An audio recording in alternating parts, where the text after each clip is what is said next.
Welcome to Talk of the Tavern. A little about us, we're your at-home interactive weekly geek con, all blended with wit, sarcasm, and a pub-like atmosphere. We're adults talking about adult topics and using adult language. We laugh and make jokes about almost everything. We don't intend to upset, but some folks have their feelings hurt easily. This is all done in humor in the style of the great offenders such as George Carlin, Red Fox, Lenny Bruce, Richard Pryor, Robin Williams, Wanda Sykes, Sam Kinison, George Lopez, Lisa Lampanelli, Chris Rock, and others. So grab your vice of choice, sit back, relax, and get ready to enjoy yourself in the company of great people, hot toddies, and guests alike, because here we come. Put that long day behind you. Good times lie ahead. With company worth keeping, that'll bash a smile in your head. Come on in, the door's open. You'll find just the finest folks here. Pull up a chair, grab a drink, and lend our stories your ear. Cause we're the talk of the tavern. Here you're always welcome. The talk of the tavern. Promising beer and bedlam. The talk of the tavern. Music, medicine, then some. The talk of the tavern. The song's over. Here we come. Thought maybe you're trying to get your best side, put it right behind you there. Exactly. Welcome to Hi, June Ian. 13th. Oh, is Ian on already? He's excited. Welcome to June 13th episode of Talk of the Tavern, where we have our very special guest, comedian Brad Williams, who I've been calling the biggest personality in comedy. Not an exaggeration. Not really. Is it a cliche, though?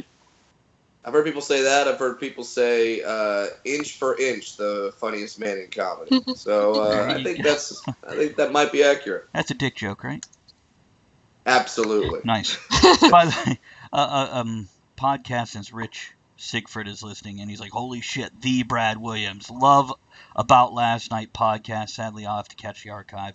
Have a great show. Nice. Popped in to say hello and he's bailing. Mm-hmm. Yeah, tell him thank you. And he mentioned my podcast, the About Last Night podcast. This week, our guest is Academy Award winner Sandra Bullock. That's thrilling. So did Yeah. you just like call her and go, Sandy, what are you doing this week? That's it, because we text. It's kind of our thing. We text, we go tanning. My podcast partner and heterosexual life mate, Adam Ray, did a movie with her called The Heat. And based on that, Adam was the bad guy with the thick black beard. So he has that relationship from there. And thankfully, Sandy is one of the nicest people in the world. So she did our little rinky-dink podcast. I say rinky-dink, but we've had some amazing guests. We've had Neil Patrick Harris, Susan Sarandon, Really? Bob Saget. Yeah. How was Neil? Neil is as good as you think. That's awesome. It's weird when they say anyone who has ever said the words "never meet your heroes" didn't meet Neil Patrick Harris, because that's awesome. He's fantastic. He lives in a wonderful place in Harlem, Nice. which is not where you expect Neil Patrick Harris to live, but it was fantastic. He's the nicest guy. His husband is amazing, and they're great. I just be asking, what are your costumes this year for Halloween with the kids? Right? Every year I'm like, what's he wearing this year? Every year they do Halloween up right. I'm probably gonna be one of those dads. It's sad. I just got a dog, and my wife is already trying to think of costumes that we could put this thing in for. Beautiful. And by the way, congratulations. Yeah. It was just last September, right? Yeah, last September I got married to a tall woman. That's proof I'm funny.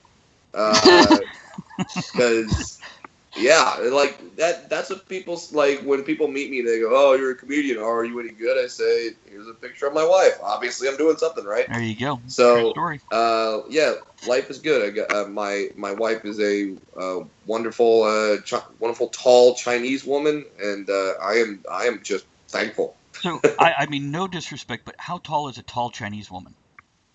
For me, it's 5'6". Although if she was. Wow. If she was 4'8", that'd be huge for me. So that's you'd be dominating me there. So She's almost as tall it as doesn't me, say. So. Yeah, it doesn't say a lot about me. Andrea? I don't want to interrupt, but we need to have an opening toast. We do. I skipped the whole normal intro thing, and I don't have. He I'm did. sorry. You guys have things you do. Oh, it's apologize. okay. No, it's all good. We're like a fucking puppy, and okay. So let's do a quick opening toast. Hey, here's to laughing a little too much and peeing not enough when it happens. I like that. Here. I don't have a thing to toast. I can you get just one, flick but this off, man. Whatever works for you. I Yeah. don't care. It's, hey, you're not allowed to show pussy. No, pussy's okay. Nipples are bad. On this show, it's all right. Got it. All Yeah. right. I didn't know the rules. As long as it's not shaved and you can't There's tell not that it is. really any rules. That's good. I like shows like that. Besides, the Twitch thing. So, yeah, that's why no nipple, because Twitch rules. Well, Sure. see, this is why I'm like, I'm a fan, and I discovered you on Pandora. Awesome. And I'm Thank like, you. this guy's funny. Who the hell is he? And then I had to watch the YouTube and see all the stuff. And I'm like, Yeah. we need him on the show. And here you are. So I'm so happy. Thankfully, you got me at the perfect time. I'm not that famous yet, so I really, if I turned down your request to be on the show, it would just be because I'm an asshole. I'm not that busy. I don't have that much going on. I honestly, I appreciate you coming on at all, and it's one of those things. No worries. I just want to be We were besties when we're done, surprised. so we can promote your shit afterwards. That's all. Yeah, that's absolutely fine, and thank you for doing so. Yeah. One of the perks about being a comedian is, on average, your day isn't that full. Your night's very full, but your day's wide open. So you could appear on internet talk shows. Now, is that tobacco or the Mary Jane? Just curious. That is tobacco for a few reasons. One, I can afford it. Okay. Two, I don't get arrested for it. And It's not legal here. yeah, Oh, what state are you guys in? Virginia. Okay. All right. Well, certain things are legal there, but wow. So you guys, and you you've gone full character because you've got the vest, the curly Q mustache, and you smoke a pipe. You should This be living is how in Silver he Lake. is. It's This is full hipster. How many mason jars do you own?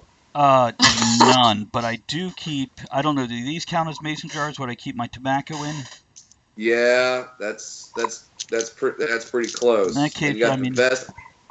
Now, do you have glasses? Do you have a monocle? Do you wear glasses? Ironically, you can actually see. I had glasses initially since 13, and about 10 years ago I got laser eye surgery. So now I got reading glasses. That's it. Oh, you're a cop out to the hipster nation. And I You was gotta get back hipster in before it. hipster existed. I'm who they modeled themselves after. Do you laugh at people based on their coffee orders? I And can't you order say that- coffee. I You nut say her. that's not artisanal enough. No, Oh. I'm the guy No, going, I laugh I if want there's the, too many words. what's the hot sweet stuff with the vanilla and whipped cream? And Andrew's like, just move, I'll Okay. order it for you. So you look the part, but you're not full. I totally get it, and I completely identify with that because I look the part of a dwarf, but I'm not full dwarf. Like I don't play a piccolo. Panpipes maybe? Panpipe? No. I don't. I'm not hiding a pot of anything Maybe back a pot, there. but not a pot of. I live in a home, not a rainbow. So I'm not full dwarf. I've never baked a cookie. Really? Ever. Not Yeah, even like the never. instant ones? Because we had some last night that were good. Yeah, those are so easy to make, and I'm still I could burn cereal. I'm that bad at cooking. Sweet. So, my wife keeps me away from this stuff. Do But- you get a full range of cooking from her? Oh, she's the best. Yeah. If awesome. if my any advice to any of the single men out there is if you're looking for a lifelong partner, I Mhm. would say invest in the cooking. I mean, if there's certain things that you're not quite a fan of, but she can cook, just Mhm. forego that. Whatever it is, just make. See, I don't cook. He cooks. Oh, well, even better though. Yeah. Oh. Now and then you're smoking a cigar, so Yes. That's a woman after my own heart. Well done. See, I have cigars over here. What I have found is the pipe tests better for viewers. It's more interesting to them. But I like cigars because I'm lazy. Yeah, and I don't like pipes because it's too much work. You were saying? I don't like pipes because I don't know, just something about a dwarf smoking a pipe makes you think I'm about to tell you a riddle or a fable or something like that. Like I'm gonna be like, sit down, I'll tell you the tale, and I don't know. You're gonna so I don't think I could actually pull off the pipe. Yeah, I'm still working on it. Here's something funny for you. 2 weeks from now, we have another guest on, William Kirchert, who is in The Hobbit as a dwarf, and Andrea pointed out we have 2 dwarves on this month. But he's not a dwarf, though. No, he just played one on TV. Yes, this is... Well, I wish I was on with him right now, because I am furious at these people. Not because they did it with The Hobbit. They did it with also the dwarves in Lord of the Rings. Correct. And they did it in Snow White and the Huntsman, where there's not actual dwarves. They're tall people CGI'd down to play dwarves. And I'm like, come on, man. Like, it's hard enough for us to get work already. And then you actually have a part that is our part. And we can't do that. So some of them find it... Yeah, some of them find it offensive when dwarves play dwarves. I don't understand that. I don't protest. I don't get mad. I don't really talk about any social issues. But that would be the one where I would be like, because now a hot button issue is cultural appropriation. Everyone hates cultural appropriation. I even saw someone rant that Bruno Mars needs to stop because he's not African American, so he can't perform that kind of music. Oh, geez. And so now, but non-dwarves can play dwarves? Well, let me ask you this. If he and I get along well enough that he'll do his second show, should I set it up with you and him and just do dwarf versus dwarf show? Yeah, I'd be in it. I want to know why he took that part. I'll let you know. Funny.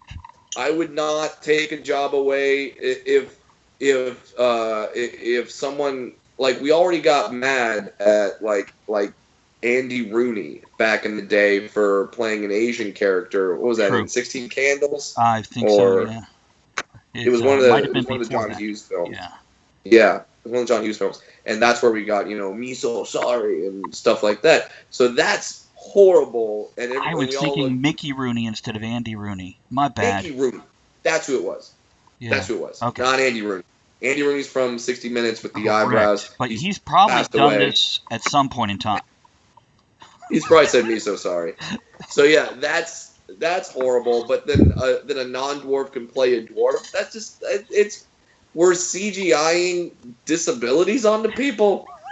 Come on, you have so they would rather spend millions of dollars CGIing a disability on a person when the authentic thing exists. People, don't listen to Hollywood. We're idiots. Okay, we're morons. True story, and so's the audience. Yeah. Well, they consume it. See, you've used dwarf most of the time, and sure. Publicly, I mean, of course, we know. Little people is the PC term du jour, I believe. Midget used to be, is now a bad word, and you're using dwarf. What are we supposed to say when we don't know the person we're talking to? Yeah, if you don't know the person, I'd always go with little person. If you want to be insanely PC, go with LP. That's insane. But I'm stuck on vinyl with that one. Yeah, but me personally, I don't mind the term midget, but a lot of little people really don't like that that nomenclature. I don't mind it because to me, I don't know, and I'm definitely in the minority with this. To me, the word midget sounds kind of the best because little person sounds kind of condescending. Like, you're just a little person, right? And then dwarf sounds like the aforementioned Lord of the Rings. Like, you're gonna be watching this show and you expect me just to pop in and be like, "That's my process," something like that. And then to me, midget, like, if you hear, "Oh, he's a midget," you go, "Oh yeah, I know exactly what you're talking about right now." if you hear little person, you're not quite sure. You're like, oh, does he have dwarfism? Is he Puerto Rican? You're not quite sure because they're all little people. They are. They are. They could just be Asian. Yeah, exactly. You're not sure. So I don't mind the word midget. I don't mind if you guys say it, but just know that if you're out and about and you see a little person, don't run up and be like, "So you're a midget, right?" Like that's actually absolutely what I wanted to know, is because I know with you, with your comedy stylings and whatnot, you're a bit looser and on things. Sure. So what? Well, in terms of that, in terms of using those words, I kind of use them all. If you watch my specials and listen to my album, I'll say midget, I'll say dwarf, and I'll say little person, because I don't care. It's not something that I want to spend my time writing strongly worded emails to bloggers and news broadcasts. Just do a YouTube video and post it up instead. Yeah, I'm not a fan, so I've got better things to do with my time, like be on Talk of the Tavern.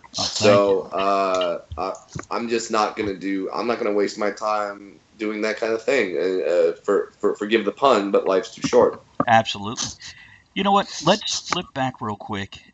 Pimp your stuff, because we're gonna get to talk and we're gonna forget to do it. Tell us when and where they can find the podcast, your next show, so on. Go. Podcast called the About Last Night podcast, available on iTunes. We're on Spotify. We're on a few other places. My comedy albums, both Coming Up Short and Hi Ho, are available streaming on Pandora. Or if you want to actually give back to me, buy them from my website or iTunes.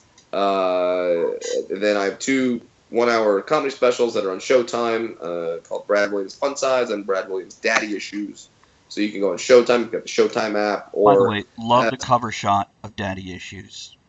Thank you very much. How'd you do that? We had an interesting photo shoot that day. So for those of you who haven't seen it, on the cover, I'm sort of in a baby Bjorn, and I have a dad figure behind me. I was actually in the baby Bjorn, but we had to pull it taut, be in front of a green screen and do the shot, and then the dad was sort of CGI'd in a little later. Gotcha. Those are my specials. That's my podcast. And BradWilliamsComedy.com. Go there, click on tour dates. I never stop touring. No, you don't. So you will see me if I'm not at a comedy club near you. Just wait. I'll be there. I'll make it there. Yeah, because you've come out near us before, but I couldn't get tickets. Because you've been to DC and Richmond and stuff, and that's near us. Yeah, we're about an hour of Richmond. I go to Richmond sometimes. They have the Richmond Funny Bone there, which ironically is in a shopping center called Short Pump. Yes, it is. That sounds like a porno I would be in. If someone watches Dwarf. Yeah, be Short Pump. And then I go to the DC Improv. The DC Improv once a year, and that's one of the best. That's one of the best comedy clubs in the country. So, like I said, I'll be in your area. Just don't be that guy that writes me and says I'm from this little tiny town in North Dakota that has 15 people. Are you coming here? No. Well, unless they want to pay the fee, then go wherever they want if you pay for it. Yeah, I'm going to Wisconsin. You can go there. Some people, I'll tell them where I'm going. They're like, "Oh, that's about a 45-minute drive from me. Is there anything closer?" It's I'm not going to be doing it in your backyard. I'll be at McDonald's drive-thru, your town. Yeah. You just come through, get a joke and a burger, get the fuck out. Yeah. Although, if the check clears, I'll do stand-up in the backyard. Absolutely. I don't care. Rich and Famous will invite you to the birthday party and put a check in your thank you note. Oh, I would love that. Some people say that's selling out. I'll go tell jokes for a Sultan somewhere for 22 times my normal rate, and then just go out there and do it.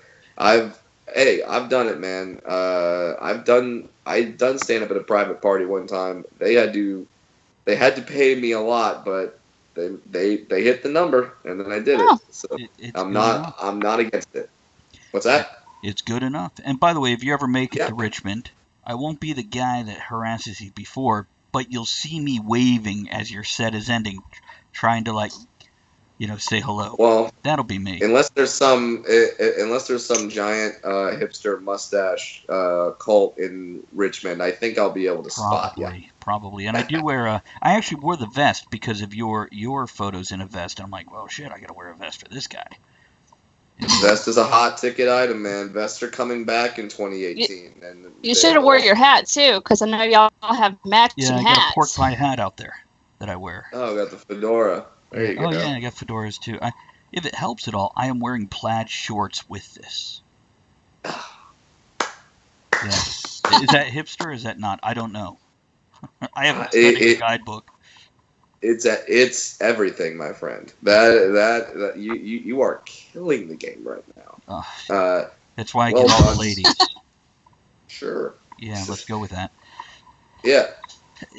I'm curious. What was it like growing up with dwarfism? What were the people like in school and whatnot?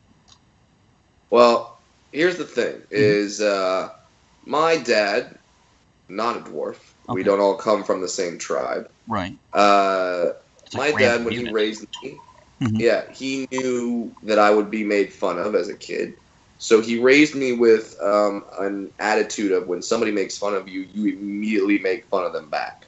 So he would actually kind of train me. He would make fun of me like casually as like a 4-year-old. And then he would encourage me to make jokes about him. So he was essentially training me to become a comedian. So by the time I got to school, I was ready. So when kids made fun of me, I had comebacks for them. I made a kid cry on the very first day. I got sent to the principal's office. Nice. Yeah. Wait, was this in school or earlier today? Yeah, right. In school, he ran up to me and said, "Ha ha, you're little." And I said, "Ha ha, your mom doesn't live with your dad anymore." And I live in Southern California. I had a 50-50 shot of getting that one right. And thankfully I did. And so, yeah, he cried. And then I got sent to the principal's office because I had the better comeback. So that was sort of how that started. So, yeah, kids would make fun of me, but they would learn very quickly that's kind of a mistake. And especially at school, all the kids they knew me. So the thing about being a little person in a school, you're pretty popular. Everyone knows you. You know, everyone knows the wheelchair kid. Everyone knows the dwarf kid. True. That's kind of how it goes. See, when I went into high school, I was 4'4".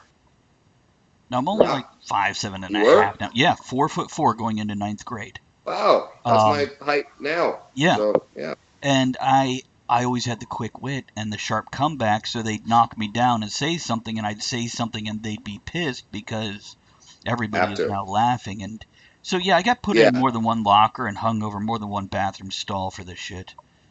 Sure.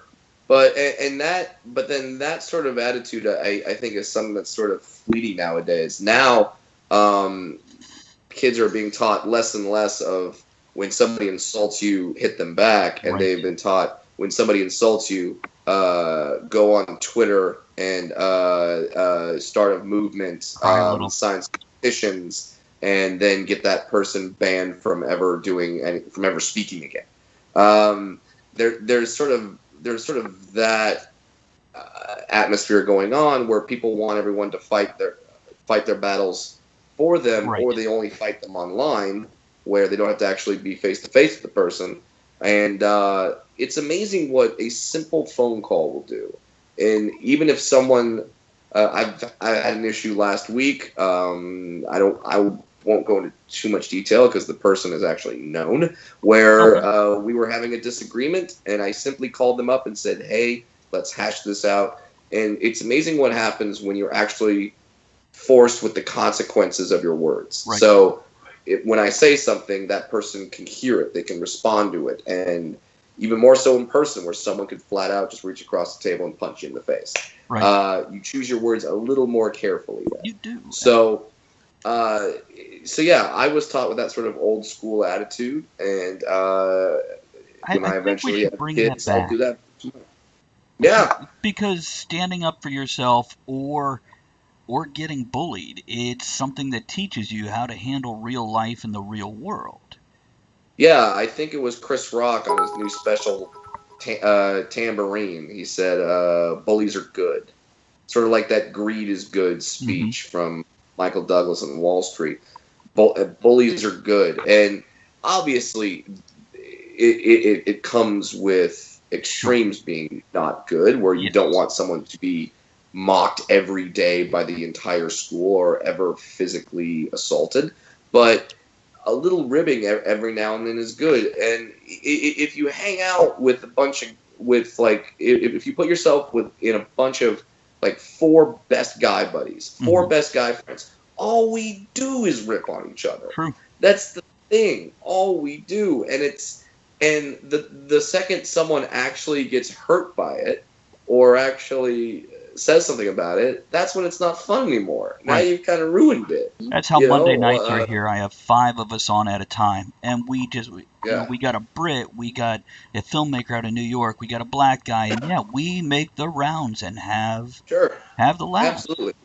And that's what I think is dangerous is when you're, because I want to treat everyone like my best friend, and my best friend I make fun of a lot. So I don't care if people make fun of me, but just know I'm going to make fun of you back. But then that's how we sort of become friends. It's when there's taboo topics, things that we are not allowed to say, not allowed to do. Now everyone's walking on eggshells, and then when someone makes a comment that's even remotely close to that, or it skates around the edge, that's when people will start freaking out. Nowadays, I think people are becoming offended for the sake of being offended. They are. I don't think it creates a value to their life because now their opinion matters. Yes, and there of course are many moments when something truly horrendous is done, but then I think it becomes this mob mentality where someone wants to be included, so they go, "Oh, everyone's getting offended at this. Right. I'm going to share my story." The time I was hurt, and it's not even close. Like it's not even. So yeah, it's gotten to a point now where it used to be no one. The last thing anyone wanted to be called was a victim. Everyone was striving not to be a victim. Now we're gone. The pendulum has swung the complete opposite way, and now we are all striving to be victims. We are looking for reasons why people should feel sorry for us, whether it be, I was doing a morning radio show, and I was talking about being a little person, and the radio DJ on air goes, "I know what it's like, man. I understand being discriminated against, and I know what it's like being disabled." And I went, "Oh, what's your disability?" And he held up his hand, and he was missing half of this finger.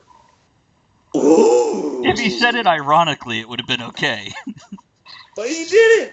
He was flat out being like, "Yeah, this is equal to you." And I'm not trying to have a pissing contest with who's the most disabled. In a bowling league, you're better off. Yeah, but other like, than that, I don't know. You're trying, like, you could wear a glove and no one knows you're disabled. No one knows you're missing a finger. And by the way, are you disabled? Is it that hard to grip the steering wheel with 9.5 fingers? That's not even a nose-picking finger or anything. It's just... Yes. It's like it was his ring finger. Maybe he has to get a thicker ring so it doesn't fall off. And he's oh, you suffered so much. Let's have half a finger Memorial Day. Go fuck yourself. It's just... Can we get off of work for that? Yeah. Well, no. You only get a half day. So yeah, and so that's an example of someone striving to be a victim, wanting to be included in the group that's discriminated against. Don't be. Listen, I wasn't discriminated against. I got laughed at a little bit for being a dwarf, but overall, I'm an upper middle class white guy from Orange County, California. Life didn't suck. Okay, it wasn't bad. I wasn't struggling. There wasn't anything that I had to truly overcome. So the thing about being a victim, it's the old thing of everybody's a hero of their own story. I add on, everybody is either the hero or victim of their own story. Choose wisely. Yeah. Because it is a choice. Yeah. How are you going to take things? And the thing that the victim mentality gives you is the victim mentality gives you an excuse to fail. Mhm. If you look You're at right. yourself as the victim of whatever, Mhm. then you have an excuse when you don't succeed. You My lose dad didn't hug me responsibility enough. for it. Yeah, my dad didn't hug me enough. That's why I didn't get the job that I wanted.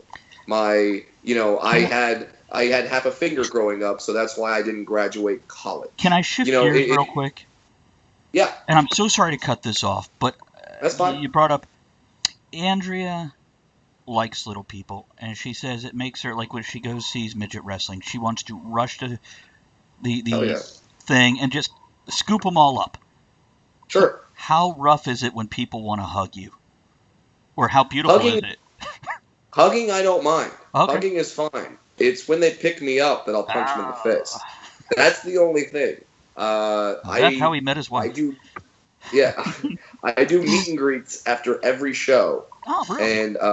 and when I do my meet and greets, I will take photos. I will take funny photos. I will take weird photos. The only rule I have: do not pick me up. And you would be shocked at how many people are disappointed when I say that they can't do that. And it's like, I'm a 34-year-old man. Right. You can't. Stop it. See, now, as much as I'd want to do this, Yeah. I wouldn't. I'm respectful, but it's just like, Also, Sure. she's got no upper body strength, so. Totally understandable. And people think I'm light. I'm not. I'm built like a bowling ball. I'm not 42 pounds. I'm 125 pound medicine. It's compact. So Can we call you but no, I find that a lot where some people just have a fascination with little people. They like dwarves, and that's fine. I don't care What's as the long as weirdest you don't. shit somebody's done? Oh man. Either, Oh, jeez. On stage or off, the weirdest thing you've run across here from the weirdos. I mean, and this would happen a lot. This happens all the time, actually, where, like, there's a guy that one time wanted to take a picture with a dwarf in every state. That was Okay. And I'm like, hey, some guys want to visit every baseball stadium. That's your thing. Okay. And I like now, and that's the thing is when you see a little person, when someone comes up to me on the street and just says, hey, can I take a picture with you? Mm-hmm. My first question is, why? And if your answer is because you're a comedian and I like you, awesome. I'll take all the photos. All the photos I will take with you. But if your answer is you're a dwarf and that's cool, then no, I will not take a picture with you. I'll either do that or I'll say you can take a picture with me only if I'm allowed to watch you write your post on social media. Like the thing that you were going to say, I will watch you write it because I want you to have to do that in front of me. And it's amazing how often there was one time a rather large woman wanted to take a photo with me, and I asked why, and she said, "Oh, because you're just so cute and adorable. I want to take a picture with you." And I said, "So you want to take a picture of me just because I'm a dwarf?" She's like, "Yeah, I just love dwarves." And I'm like, "All right, well then I will, but only if when we're done, you turn around and I take a picture with your back fat. I love back fat. The rolls just True story there? unbelievable." What's that? True story there? Yeah. That's Yeah. incredible. Go on, finish it. And I said when I look at your back, I just think of buttermilk biscuits, and she got very offended, and I was like, "Yeah, same thing." Welcome to the club. Okay. Yeah. So that's how that goes. So yeah, people will say things, people will do things. Oftentimes, people just mistake me for other dwarves. Oftentimes, they'll think I'm Hornswoggle, Peter Dinklage, Wee Man, By the name your way, dwarf. I saw that you're often confused for Wee Man. I would Often. totally confuse Wee Man for you, just so you know. Ha! Yeah, I absolutely. love that. It's That's by the my way, that's my favorite thing. Great My job favorite with thing the is label. when I hear stories. it's I'll hear fun. stories about my fans that go up to Wee Man and call him Brad Williams. I'm just I heard your bit about the golfing tournament with great. the Wee Man cart. yeah. That was on This Is Not Happening. And that's true That's- too? Absolute true story. That's For those of you who haven't story. seen it, I mean, go to YouTube, watch the full video. But yeah, I went to a celebrity golf tournament. I got booked on it, and when I walked up to my cart, my name on the cart said "Wee Man." How did like email? What happened? Your guess is as good as mine. I just want to say that Kennedy says, please send me the back fat photo. You got a thing for back fat too. That's awesome. Now we got a thing for laughing. Yeah, it works out. That's great. Yeah, it's kind of weird when someone objectifies you, and then when you turn around and objectify them, then they see it as a problem.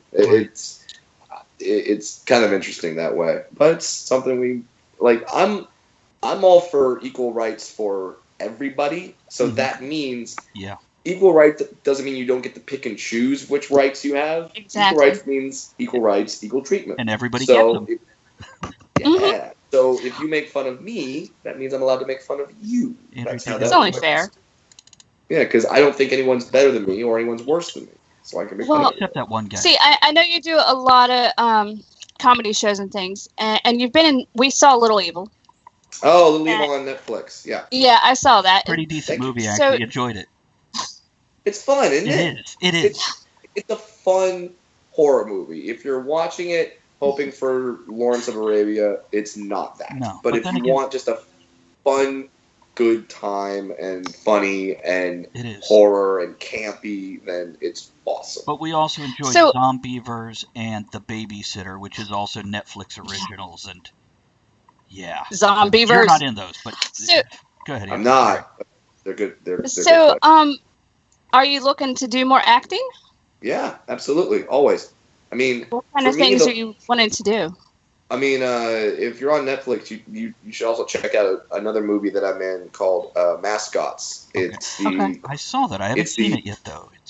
Go ahead. It's the Christopher Guest film, and so I got to work with him. That was unbelievable. I know what we're tonight. Yeah. So, stand-up is always the love. Stand-up is always the go-to. I will never stop doing stand-up. It's just too much fucking fun.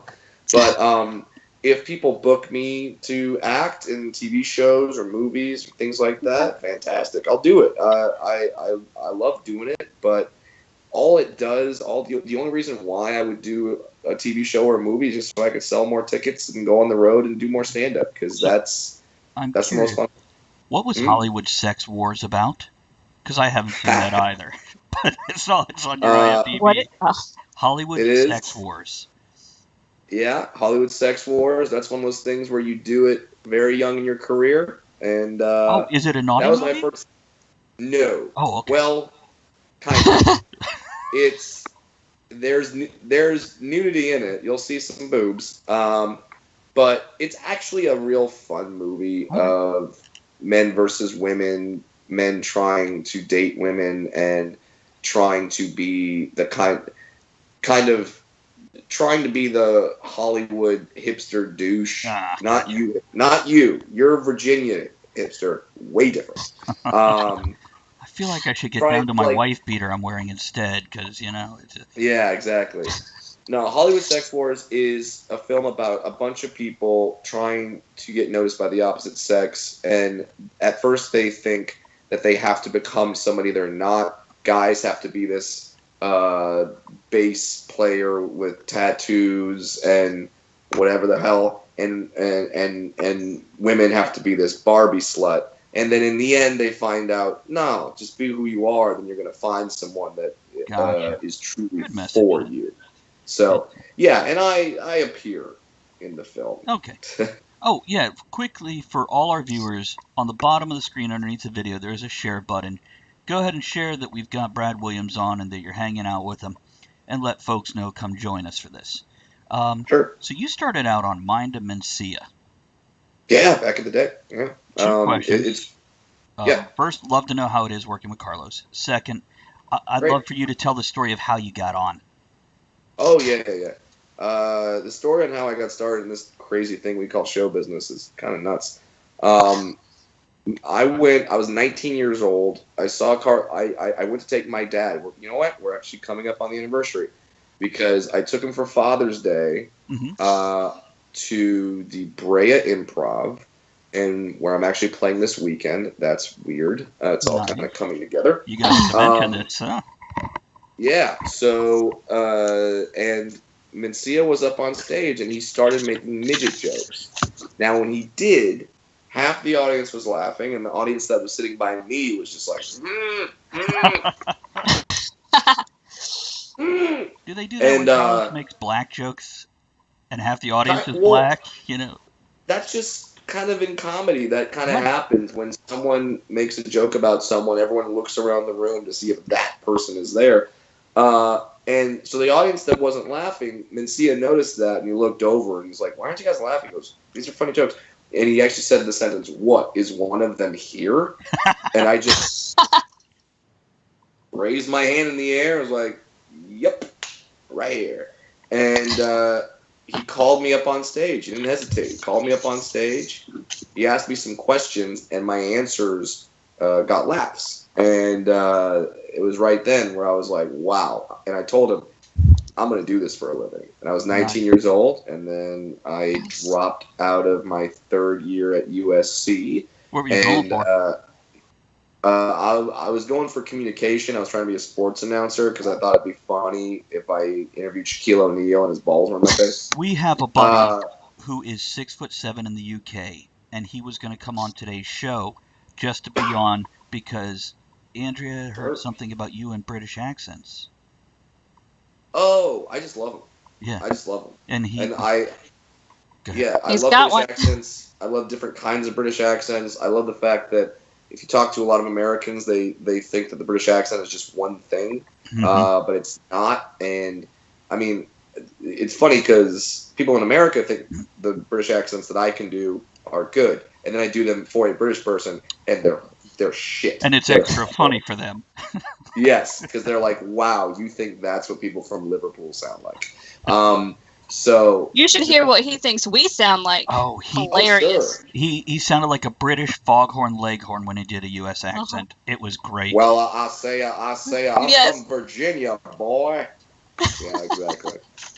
Yeah, well, I mean, hey, that would have been quite the size dichotomy. But yeah, so that's how I got started in the business. Mencia sort of plucked me out of that, and when I told him I wanted to be a comedian, he had just gotten the show Mind of Mencia on Comedy Central, and he thought, well, if I have a dwarf, I should use him. They're funny, and started using me, and it was great. I started doing stand up, and been in love with it ever since. Now it's 14 years later. In your stand up, you of course do a lot of dwarfism jokes. Sure, I have to, because if I. Oh no! And people say like, "Oh, do you just do dwarf jokes?" It's like, no, you don't. I have to do some, right? Because if I just stand there and talk about the weather and what the hell is going on in politics, and everyone's just looking at me like, "Does he know?" Well, this is something when I went on YouTube to grab links, and sorry about spamming your Twitter account with tagging you every damn time. But when I saw this, every fucking clip on YouTube is you doing short jokes, and I'm like, this guy does so much more. Why isn't there more out there on YouTube? Because what the hell, guys?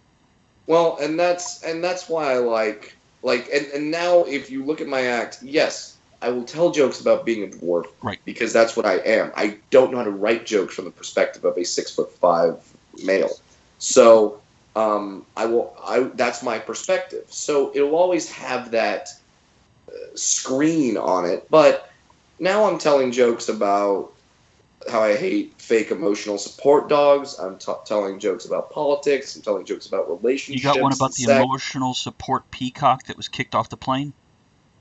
Yes. Good. True story. And in the news like 2 months ago. That United Airlines employee is a goddamn hero because this woman walked out of her house, apartment, I'm assuming her parents' house, she can't own, with a peacock on her shoulder and was like, this is normal, this is good. No, thank God. Because now no one wants to engage people in real life because we're all scared. We all hide behind Twitter and Facebook and everything like that. So no one said anything to this crazy bitch. Thank God the one United Airlines employee just looked at her and went, nah, you cray-cray, and kicked her the hell off. So if I knew who that United employee was, I'd buy them dinner, because God bless them, they're an American hero. Couple comments here from the crew. Yeah. Kennedy says, Christopher Guest is awesome. Can do accents, too. Says, Brad Yes, has one he of is. the deep voices that project. I And do. regarding short jokes, can't ignore the 800-pound gorilla on stage. Yeah, more like the 24-ounce gorilla. But yeah. No, I totally understand it, and I get it, and but I also want people to know that when you go see my show, it's not just going to be that. There will be other topics. I'm not going to be up there for an hour just saying things like, I could take a bath in a thimble. That's weird. No. It's because you're funnier. Well, I just want to say, because on Pandora, before I seen what you looked like or knew any of this stuff, Yeah. I liked your comedy. It wasn't until I Googled you. So- when you're like, aha, Bonus. something even more that I like. Yeah, there's a bonus. Good. And John says, isn't stand-up in a movie still stand-up? What an awesome causality loop that would be. And he also says he's too fat to hide behind Facebook. Yeah. Well done. Yeah. Stand up in a movie. Is that a reference to something, or is he just saying that it's... I think just in He's general saying, well, do stand up in a movie, so it's acting and comedy, and Yeah, I mean, it's funny when people don't think comedians can be good actors, but when you watch our acts, we're essentially doing acting on stage. If I acted like I was on stage all the time, I'd be a dick. I want to talk about that real quick, because something I didn't realize until I was in my mid-20s is magicians and comedians memorize their set for the most part. And it's the same thing repeated. So it is acting, because when you have to put that kind of emotion and surprise and reaction every time and hit it on the head, and a lot of folks don't, they think comedians get up on stage and this is just all off the cuff with maybe a few. well, that's why you know they're good, because they can do that. Right. Yeah, and for some, and now, here's where I would kind of expand on that. Is one of the beautiful parts about comedy is that you could have a script in your head, go on stage, but then once the audience reacts a certain way, that script can just go out the window. So you have to figure out how to be funny off the cuff, and crowd work and hecklers, and you have to learn how to adjust your set based on the audience. Maybe you're going up there with dirty material. They don't like the dirty material. You got to clean it up a little bit. You got to do all that on the fly. But yeah, no, absolutely. And magicians have something else in common with comedians, and that when it's magicians, comedians, strippers, and massage therapists. I immediately associated you with all of those. Yes, we all have the same thing in common, and that's when people meet us, they immediately want us to do our jobs for free. I'm sorry, we're having a conversation instead. My bad. Tell me something funny. Exactly. Good job. Or you're a massage therapist. I got this knot. Yeah, like the 70s with doctors. Oh, you're a doctor. I got this pain. Yeah. Right? Yeah, exactly. Yeah. So, and when someone says, "Oh, you're a comic, tell me a joke," I go, "Just pull it up on YouTube.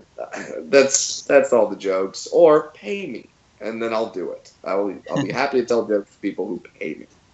Stick a 5 in my belt. We could talk. Yeah, I'm never gonna. Yeah, we will.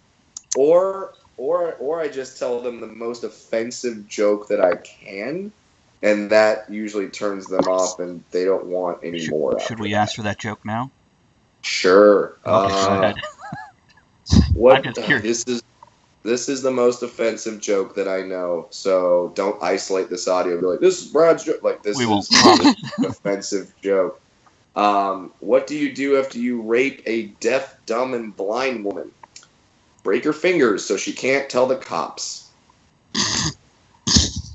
That is offensive. Yep. Kind of covered all the things. Yeah, but it's funny.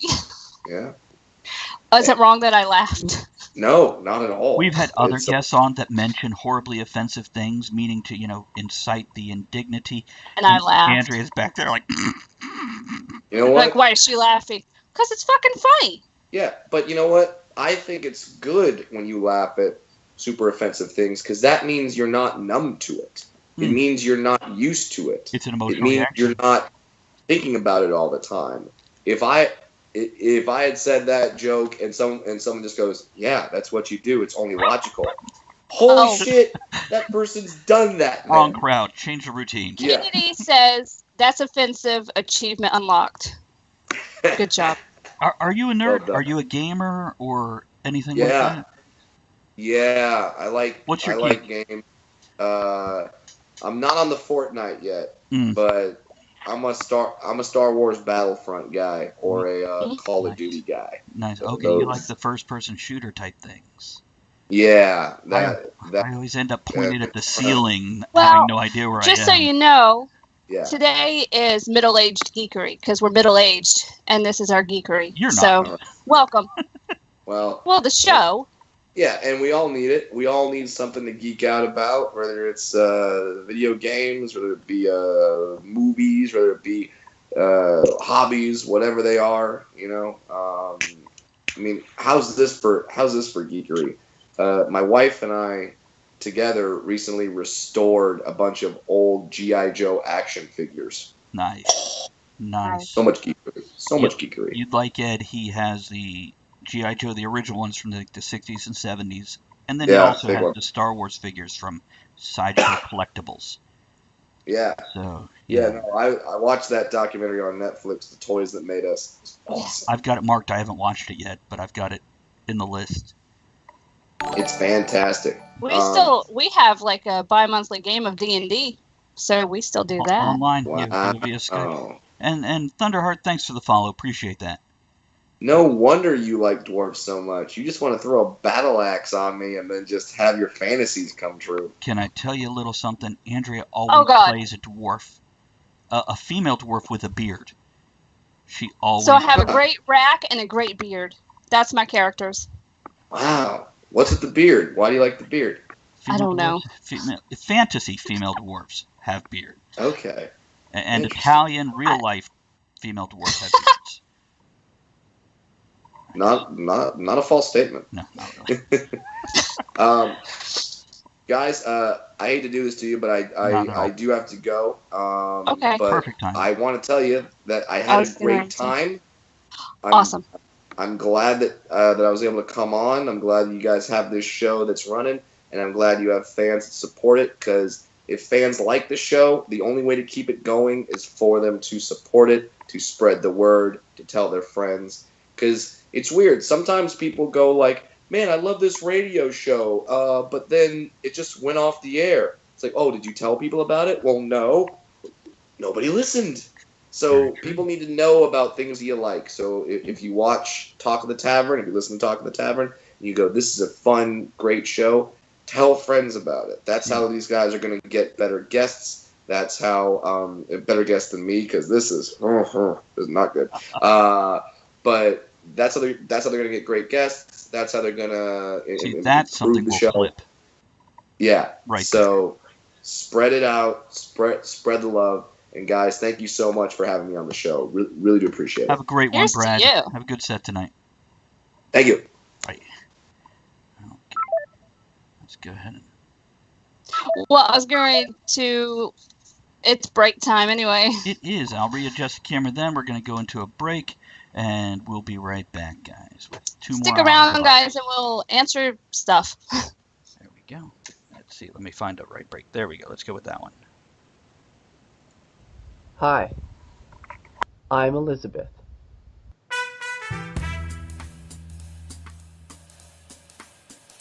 And now, for the continuing adventures of the Bus Wanker.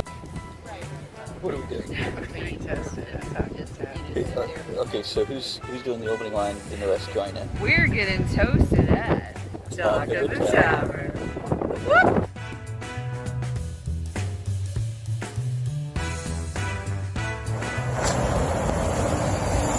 Elizabeth from New York, and I'm getting toasted at Talk of the Tavern. Woo, baby!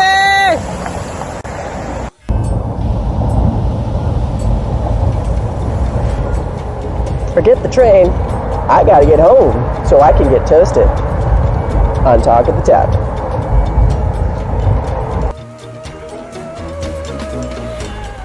You're not gonna get the LOL. I'm telling you right now, you're not gonna get it. Keep that to know. I just want to get toasted. Talk at the Tavern. I don't want nobody paying on the train. Come on. I just want to get toasted on Talk of the Tavern. Come on.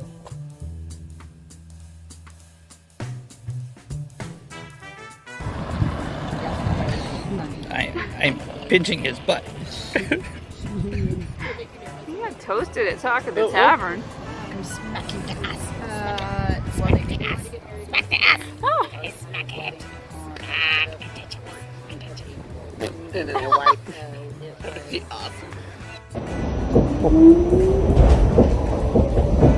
He's getting toasted for Talk at the Tavern.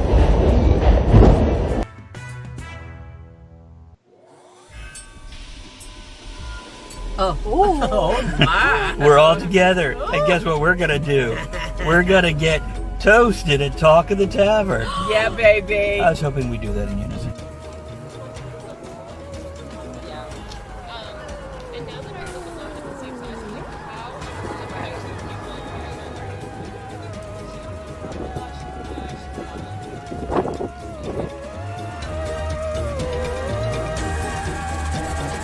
Talk of the Tavern!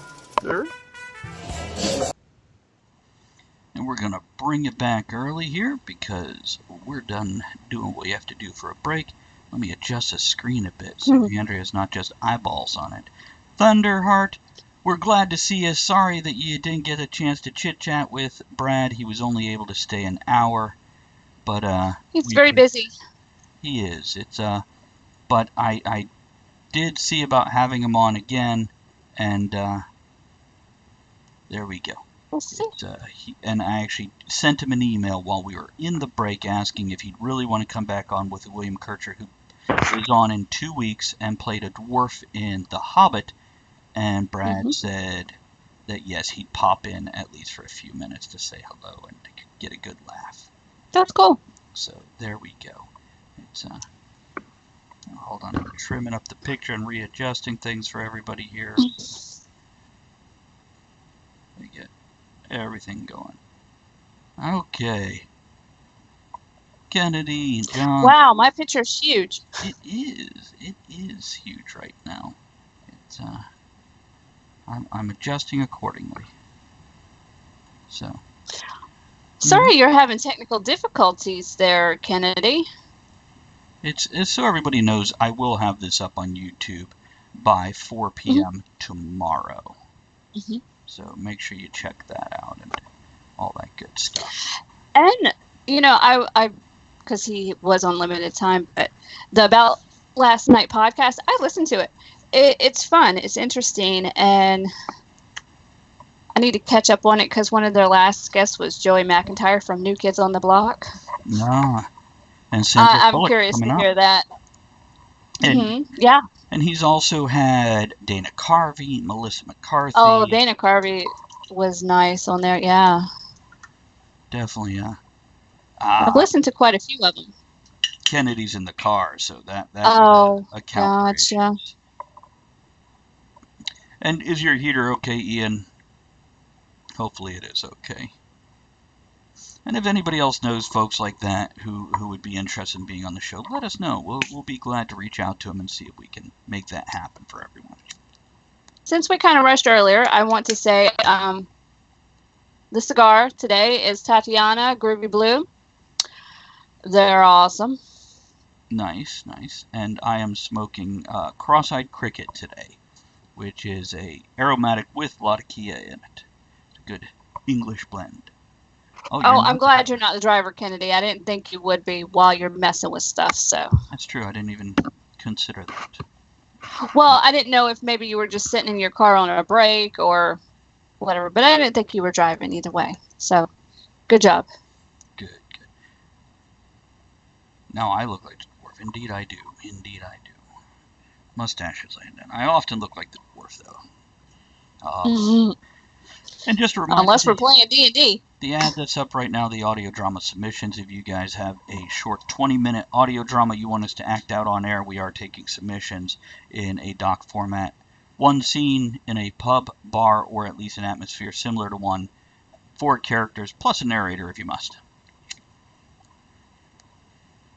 I mean, it could be just 2 characters if you want. I think the last one we got was, maybe 2 or 3 characters? You know what? I haven't actually read it all the way through. I'm waiting to get all of them to read through all of them. I read some of it because... Look good? Yeah. I'm like, I know who needs to be that one. Nice. I'm already trying to assign the roles. Are you just a fan of Brad's and that's why you popped in? Or is it the show in general? I'm not sure which. I would assume Brad, but you know what, assuming. But you could stay for us. That's all right. We have very similar sense of humor. So. Yeah, and we Oh, a friend linked you there. That's awesome. That's a great friend. Cool. Welcome to the tavern. We're laid back, we're casual, we're all over the place. Like the banner says, we've got topics, tangents, and toasts. Not necessarily. And we are now Tuesday through Thursday, 3 to 6 p.m. Eastern. Monday nights when we have all 5 of us, it gets a little bit crazy. 8 to 11 Eastern. Yeah, that's the raunchier broadcast. Is Monday nights. We cross some lines. It's like a therapy session. Yes. That's there you go. Well, pop in. We've got the regular things. If you set up notifications, you will get an email. Generally, it's the same standard stuff you see each time, but it at least lets you know when we're on. And if you want, give me a second. I'm going to grab a link. I have a newsletter. Goes out once a week, every Monday afternoon. Lets you know what we're doing for that week. That way you can pick and choose if you've got a busy schedule like most people in the world do. Or if you want to come in just for a certain thing. We also have a YouTube channel if you enjoyed the refill break. Those crazy little videos. Hold on, I'm typing out newsletter and some arrows. There we go. Point at it. Drop it there. There we go. And we cover all kinds of things, anywhere from the just loose, fast, having a good time to, matter of fact, that's what tomorrow is. It's an executive bullshit session. And then other times we... Well, and Monday... Sorry. Go ahead. Monday we did Star Wars fandom. So... Had folks in the store watching. Yeah, it was pretty clean awesome all in all. It was mostly PG-13. It's definitely everybody behaved. Because, you get to know each other. We've also covered serious topics, anywhere from LGBT to gun control and whatnot. We don't do the heavy stuff too often because, man, it is draining. It is. We're here to have fun. Have a cigar, have a drink. We are. I've got to pick out another pipe. I don't think I'm going to smoke the ones in the rack next to me. I'm going to go grab... I'm almost out of coffee. Hey, speaking of tomorrow, Paddington Allwich is watching. So that's Richard Knowles, who'll be on tomorrow. And we'll also have Dan Carter of itswood.com. Thunderheart couldn't agree more. And Harry, any Expanse fans on here? Not me myself, but perhaps some of the others. So if anybody is I don't know what that is. I don't know either. I'd have to Google. Is that a game? I would think. Maybe I'll just go. I'll go to the Google, and I'm going to find out. Use the Google. It's I think. Oh, apparently there's a season. Oh, is it the TV show? Oh, what kind of TV show is it? Oh, I don't know, but just by the pictures, it looks pretty awesome. That's the pipe. Because I just did the Google. It's a sci-fi show. Ooh, I love sci-fi. Sci-fi.com show. Let me read the little description. If this is what it is, either way, I think I'm going to check this out. Hundreds of years in the future, things are different than we are used to after humans have colonized the solar system and Mars has become an independent military power. Oh, yeah. This reminds me Where's of my Aaron's notes? book. That reminds me of Aaron's book, the... Oh. How can I not think of the name of it? But go on. Sci-fi. No, that's it. Top show. Cancel Amazon is going to buy it because it's so great. Awesome. Well, we do have Amazon Prime, but we don't have sci-fi, so there we go. Okay, I'll have to look it out. It doesn't, does it, Thunderhearts? Space travel sci-fi rarely gets done. It was a thing at one point in time, but the closest we kind of have is the Orville. I guess Star Trek Discovery, but I haven't. Well, which one is Discovery? Is that the new one? The new one that we haven't seen because it's only on the CBS pay-to-watch stuff. So, based on Leviathan book. Oh. All right. I'll have to check it out, Thunderwatch. Thanks for the recommendation and the question there. It's good times.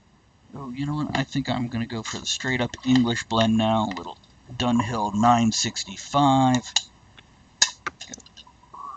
Yay. Pop that open. Oh, my goodness. What happened? Just. So, Just. Kennedy, I watched Lost in Space all the way through because my son was enjoying it. He's 15. It was a great show for somebody his age. But yeah, for our age, it's okay. Yeah. It's okay. I don't. So, Andrew, I want to ask you. Yes. Now, Andrew is a big fan of Brad Williams. As if you watch Brad Williams visit Thunderheart, I know you popped in a bit late, and perhaps, Harry, you weren't here for all of it, but so you got to meet one of your heroes. What do you think? I'm glad he's not an asshole. There you go. That's why I'm so worried, because there's people I like, and I'm afraid if I meet them, they're going to just burst my bubble. William Shatner. Man, that killed me. William Shatner and a few others. But all in all, I think they're in the entertainment industry, and if you don't catch them in the middle of their salad at a restaurant, I think in general they're going to be good. Well, I mean, it's okay. I have no problem with it. People have bad days. I just, Thunderheart, it's all good. here's what else I'm going to do so you can watch the rest of it. I'm going to grab the YouTube channel link and pop that up because, like I said, now according to Twitch rules, considering we're an affiliate, we can't post it immediately after the show. But I will have it up tomorrow, 24 hours after the end of the show, so 6 p.m. tomorrow. I think I said 4 earlier. It's because we just changed our Yeah, because we used to end at 4. Right. And this was just a better time slot for everybody. So, but yeah, like I said, Brad said he'll come back on with William Kircher. William Kircher is willing to do it, and we can have a good laugh it was. at that. It was good. I mean, Yeah, I didn't want to make him do, stand up the whole time, and he realized. Oh, I didn't even. Yeah, sorry. Go ahead. It's okay. He realized we're a startup and we're smaller, and he still came on and had a good time and everything. I think we appreciate that, buddy. It's so good stuff there. Let's see. I'm curious. Okay, Thunderheart. That's right. You said, Harry, you a streamer? No, I don't think so. Just you're a watcher at this point. If anybody was a streamer, I was going to do a shout out for your channel, let other folks know, because we're always looking for community to help grow. It's So we had no idea how long he was going to stay. It could have been 10 minutes. It could have been an hour. It could have been the whole show. It's yeah, I mean, he's busy. Adult day job. Well, adult job. Night job. He works nights. Night job, yeah. Well, and then the time difference. So, yeah. When he said, if you're a comedian, stripper, massage therapist, and there was a fourth thing. What was the fourth thing? Anyhow, he said, people always expect you to do your job for free. They meet you and they're like, oh, tell me something funny. Doctor or something. See, I'm just imagining this with a stripper. Do people meet strippers and go, oh, that's great, show me your tits? Yeah, they do. Do they really? It's been known to happen. Mm-hmm. And I know this because in my 20s, I worked at one of those places. I was not a stripper, but I did work in there, and I saw this. That's incredible. I'd be like, what's the weirdest thing somebody threw on stage?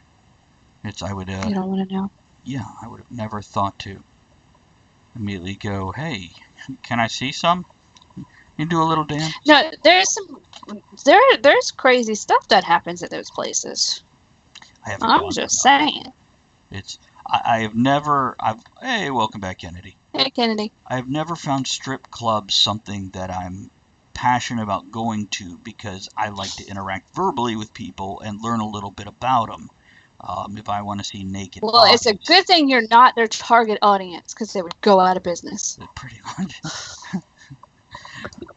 I'm just saying. We want the talkers in here. How do we get a strip club to get a bunch of people who won't shut the hell up? Yeah.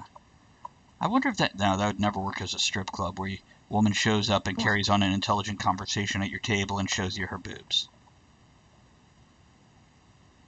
No. I'm sure there's restaurants like that. Yeah, Hooters.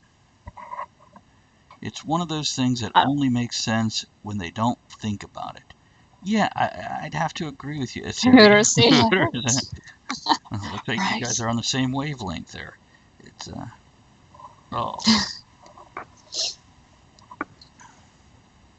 You like to talk a lot during sex. I'm like, so how was your day? Squishy, squishy, squishy. No, not talk during sex. I'm too chubby to talk during sex. I just pant heavily and hope that she thinks it's passion as opposed to I'm out of shape. You mean it's not? It is what I meant to not ever say again. See what you're starting, Harry. Shame on you. Do you have sex at strip clubs, Harry? What kind of strip club are you going to? I thought that'd be a swingers club. Well, they don't talk about it at the club.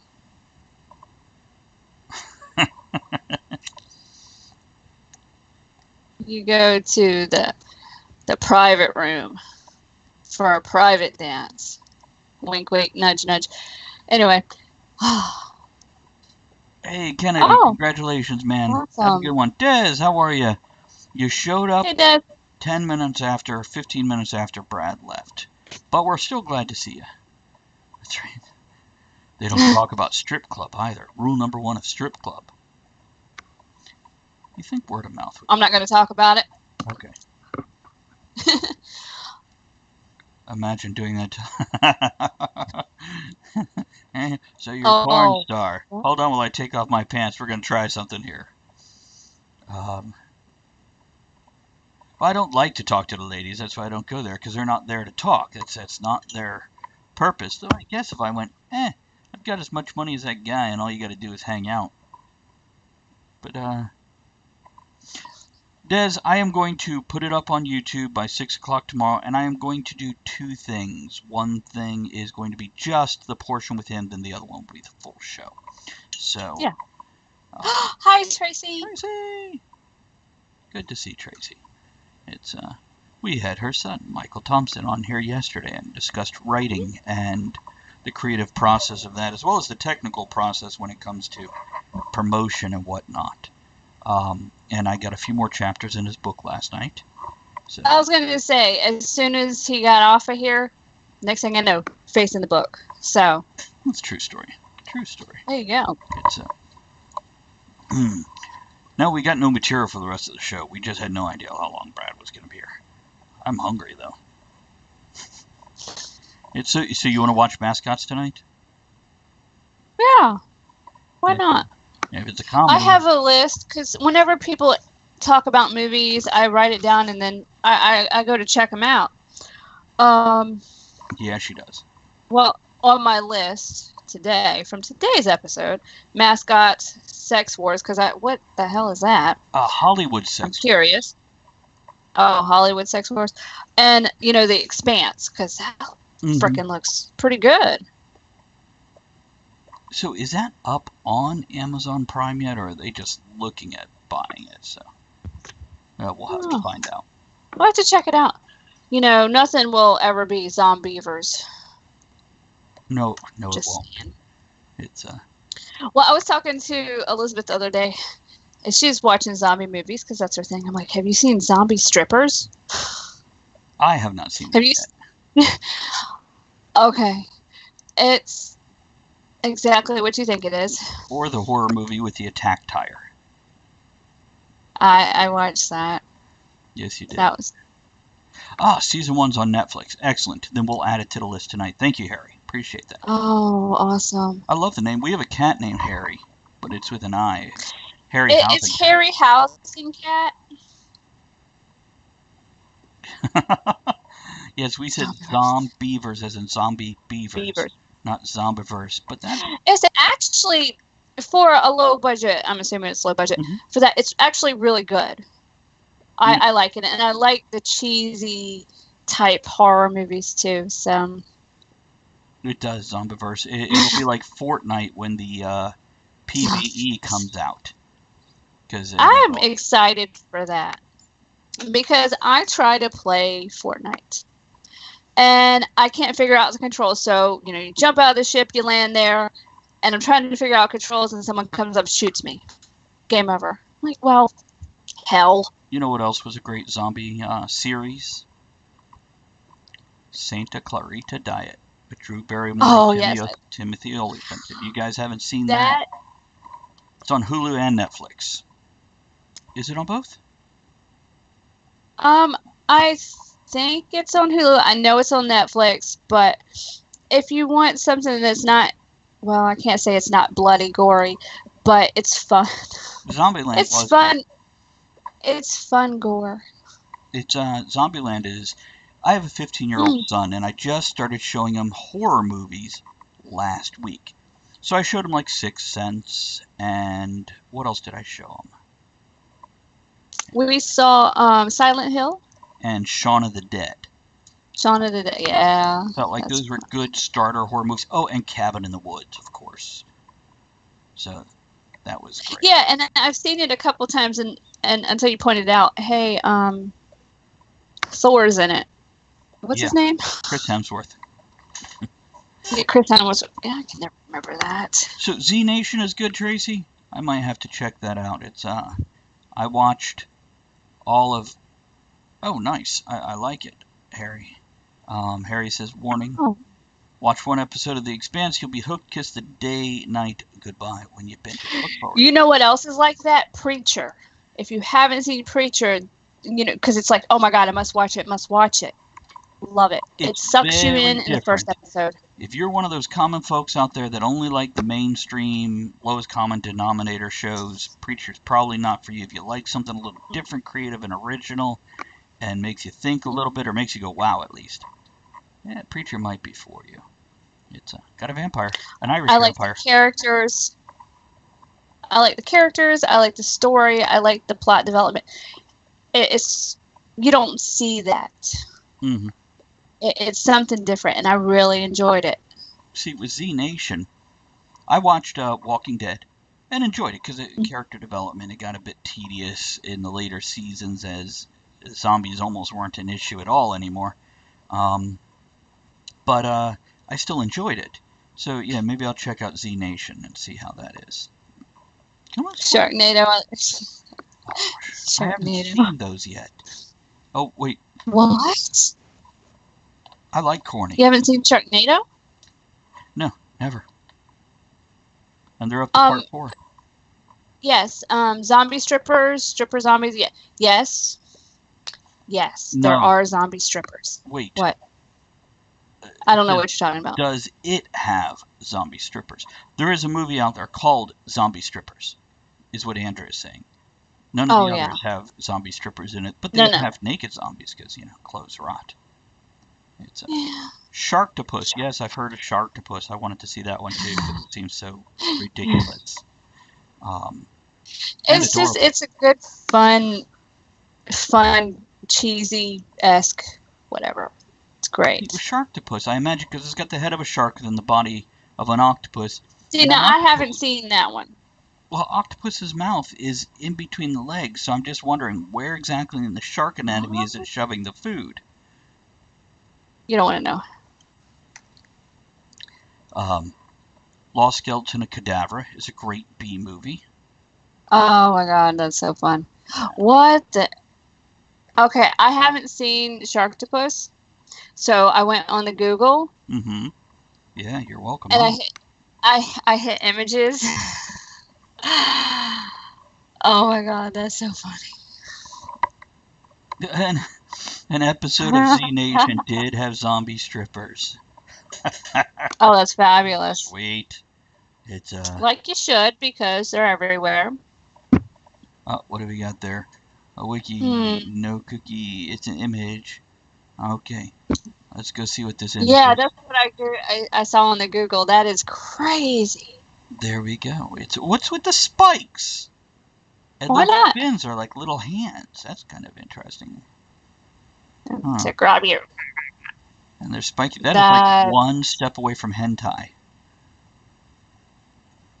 Well, everybody's got their thing, you know. It's to be edgy and intimidating. Because spikes. I just want to pet it. Like the goth crowd. You're like, oh, you're so intimidating. Let me pet you. Yeah. Oh, that's fabulous. What did I watch? Okay, Snakes on a Plane. I have not seen that. Because Thunder said there's one part where the tentacle reached up and slit a dude's throat. Mm-hmm. Snakes on a Plane. I'm like, oh my god, what if somebody has to go to the bathroom? Well, somebody did, and it was a guy, and there was a snake, and things happened. Did he have to pay afterwards? Maybe. Now, that movie was so... I don't know if it was supposed to be funny, but I thought it was hilarious. And I went, when it came out, to the movies with one of my friends, to one of the places where you can have dinner to, and they're sitting there. And when the snakes come on, they pull their feet up, but they won't touch the floor, screaming. It was so funny. I like it. I guess we could make these about the same size now, huh? Is that better? So, what? Oh, I'm not even watching on Twitch. Okay. Because, with the internet, let me say, oh, hey, look at me. There's me. Oh. Hey. Oh, wait. Studio who makes it shit knows nobody is taking it seriously. They make it serious out of irony, I think. Let me tell you about Thunderheart, since you're new here. Monday night, we have 5 of us on. And one of my co-hosts is named Elizabeth, and she runs Pickleman Productions, and she makes family-friendly horror movies like Pickle Zombies from Space or Dillzilla. And next Monday night's movie, which is 8 p.m. Eastern, is when we go live. It is all about her and what she does. So if you're curious about that sort of thing. Go ahead. One Lady, One Pickle, One Beer. Or is it One Pickle, One Lady, One Beer? One Pickle, Whatever. One Lady, One Beer. So a little nod to George Thorogood there.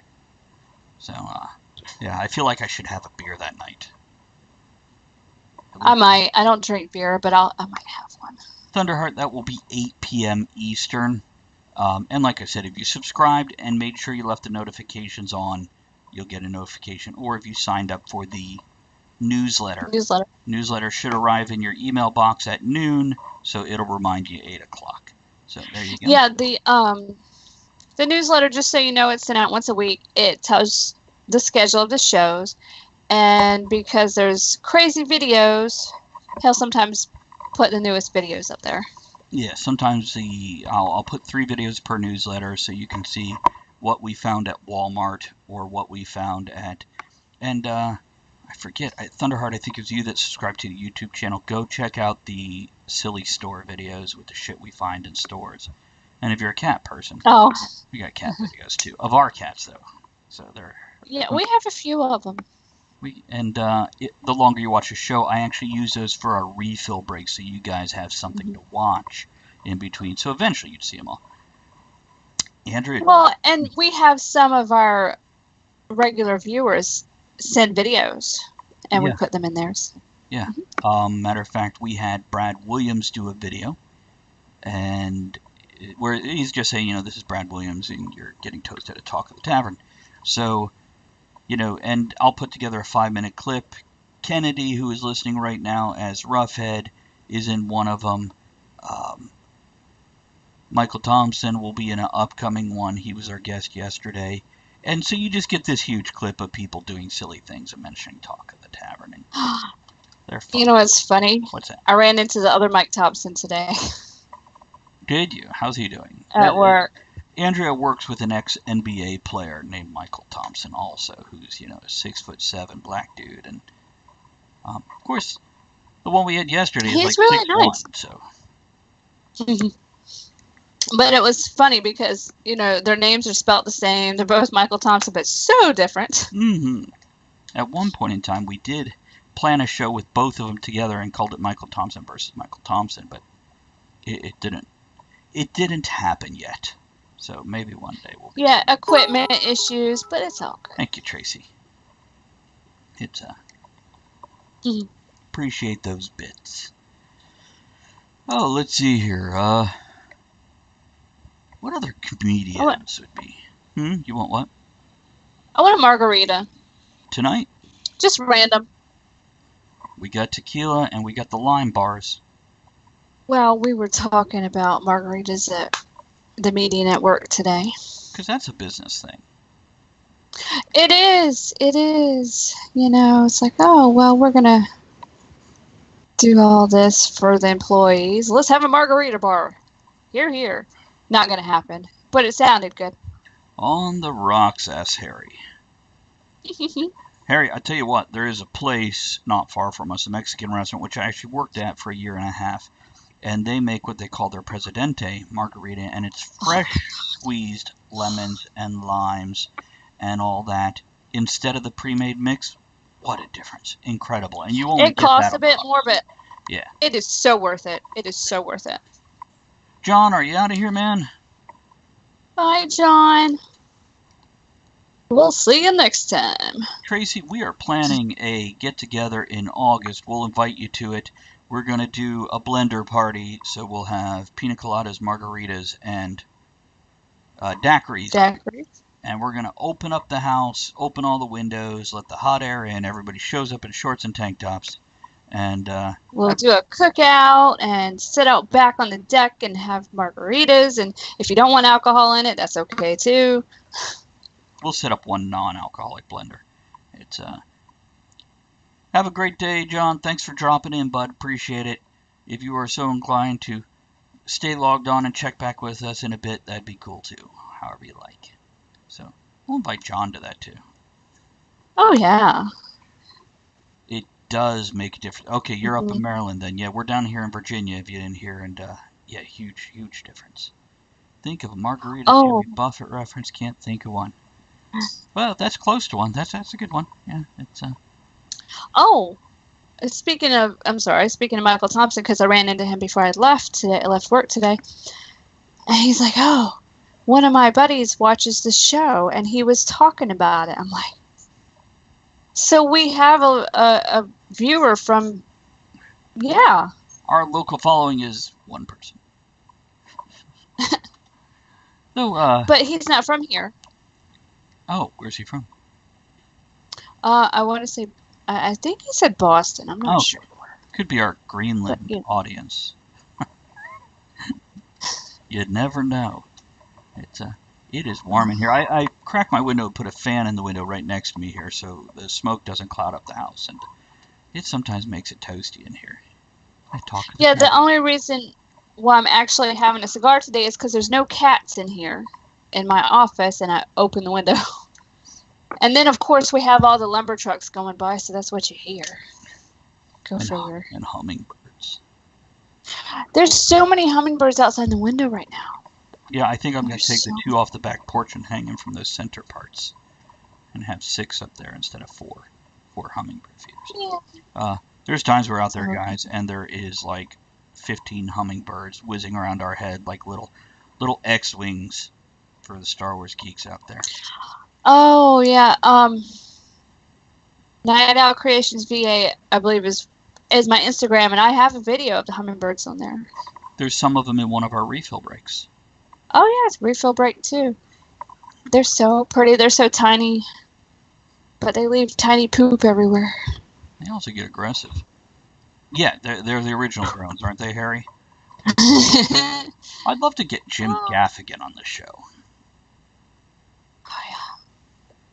He's another good Pandora one I listen to. I like his I comedy. love Pandora.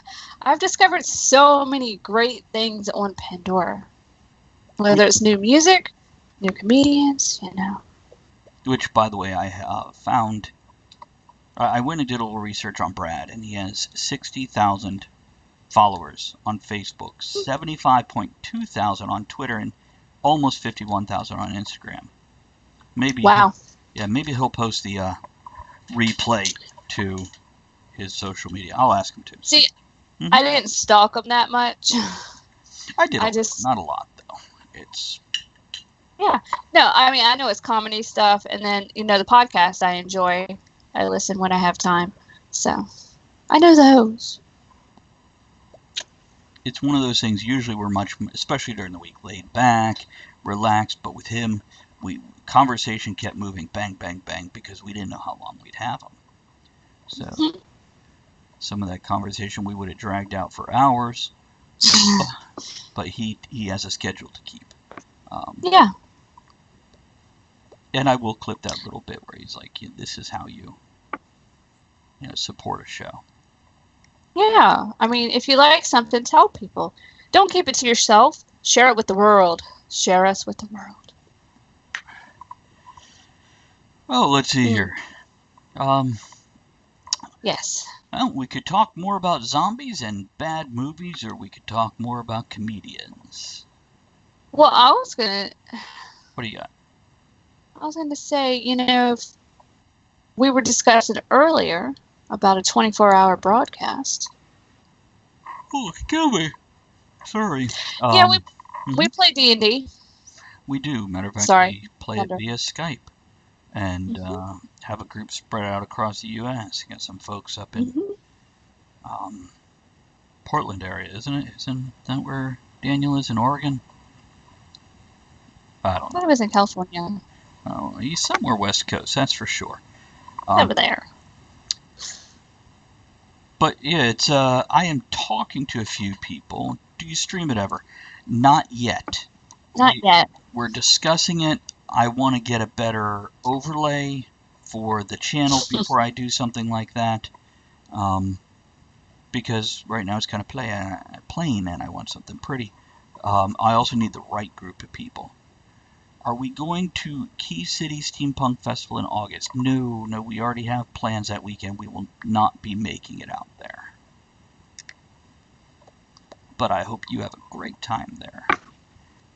Yeah. I know Wheeler and everybody around him have been putting a lot of work into it, so if you see him, make sure you tell him I said hello. Talk of the Tavern. Talk of the Tavern. We do live shows at conventions sometimes, though. We do. At TeslaCon this year, MarsCon next year, and we'll see what else unfolds. I'm kind of excited about TeslaCon because I haven't been to that one before. It's a beautiful con. It's very incredible. I've heard such good things, and I've seen the pictures, and it always looks so wonderful. So yay. Are we just having one person tomorrow? Who do we have on tomorrow? Daniel and Richard. Danny and the Dick. I didn't put him on the thing, so Dan from It's Wood. Yep, Daniel Carter. Oh, he's fun. And Richard Knowles, who was lurking here. He's a strong man. I don't know if he's still lurking and listening, but he was there. And Richard, if you're having trouble posting, make sure A, as Thunderheart had to do, confirm your email address when they send you the email. So go click on that link, and B, follow the channel.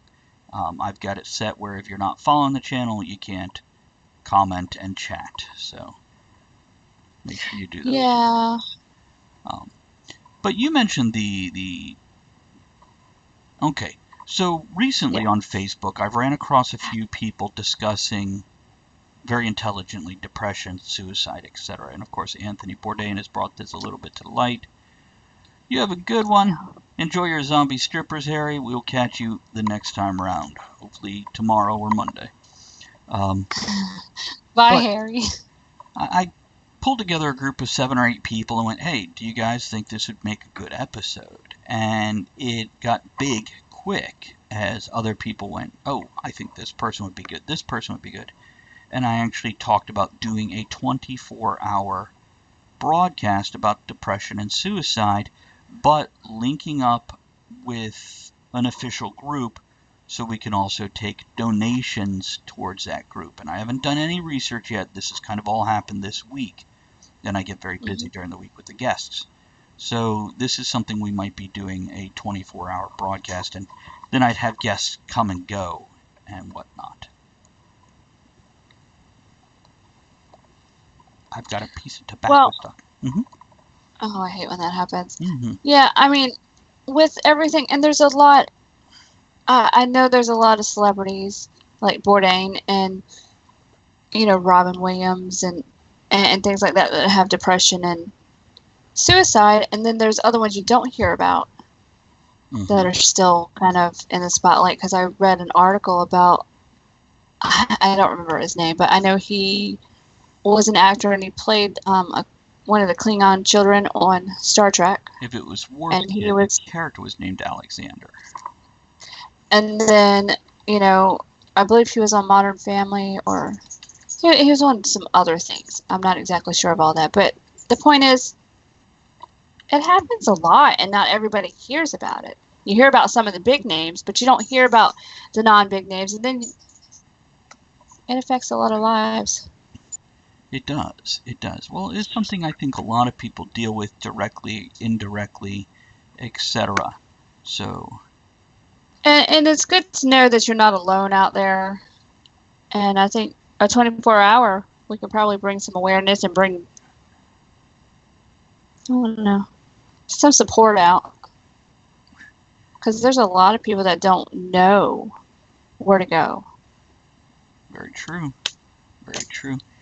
And the character was actually played by 4 different actors, and I believe the one we're talking about would be John Paul Stewart. Thank you. Hey, there's Paddington. Now you can chat, buddy. Thanks for the follow. And sorry I didn't tell you that earlier. So this Paddington there, if he decides to speak, is one of our guests tomorrow who are going to come hang out with us. I am going to take. He's fun. He is. He is. We had a great time. He was very surprised how quick 3 hours goes by. It's like, oh, well, yeah. I just want to say I'm not a hipster. I'm not hip enough to be a hipster. He'll break a hip if he tries too hard. I'm sorry, that's inappropriate. Thunderheart, you're right. Thunderheart says, I used to consider suicide a lot. What helped me big time is that I promised my friends not to do it. It's amazing how much your word can do for you. And yeah, it gave you a reason. And sometimes that's all we need is a reason to get up the next day. But it's a constant thing in life. Mm-hmm. When we do a show about it, when I did a college paper on suicide. And a lot of times it's a cultural thing, which surprised me. I did a lot of research on it and learned quite a bit. And, you know, when we do the 24-hour thing, I can bring that up too. And we can go over that and the different cultures and the views. I definitely agree. And Thunderheart says, I stick to my word in this world where I can't rely on anyone else. That's good. Yeah, definitely. It's you've got to take care of yourself first and be true to yourself first. Mm-hmm. And then when life happens and a person leaves or betrays you in whatever form, it's one of those things, if you're good with yourself, you're going to get through it easier. Mm-hmm. And then you find the people that do stick with you. Like, if you join us Monday night, you'll meet Ed. I've known Ed for over 20 years now. And, you know, Kevin, who's also on there, I've known him for, I guess, 6 years now. And it's those people that people make a difference, but it's got to be the right people, and there's got to be more than just a passing interest. It's friendships are hard. With the internet and social media and everything so prominent now, it's a lot of times it's hard to make a connection with a person. Because everybody's behind the screen or behind the phone, and it's easy to say stuff but not follow through. So that plays a part too.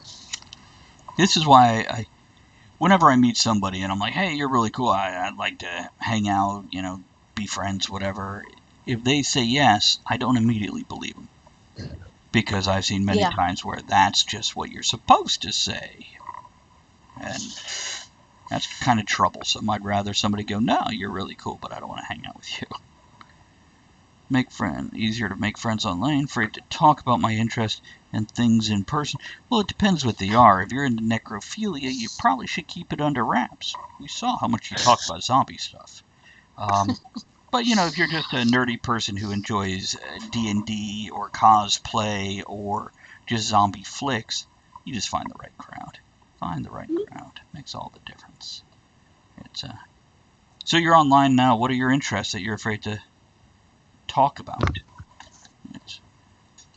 He's afraid, or I'm not going to assume it's a he. They're afraid to admit they like talk at the tavern. Yeah, we're on it. Sometimes we're afraid to admit it too. Oh, Giraffe. I'm a crazy cat guy. I have a couple cats. Times 4. Cats are great. They are. Now he's in my lap doing that massage thing. Hey, he's a massage therapist. Cats are funny. Big on the series of Japanese video game called Tuhu. 20, still into Bionicles. I grew up Star Wars. And I've always liked Star Wars. I still like Star Wars. And I find now, I had some of the toys out for Monday Night Show.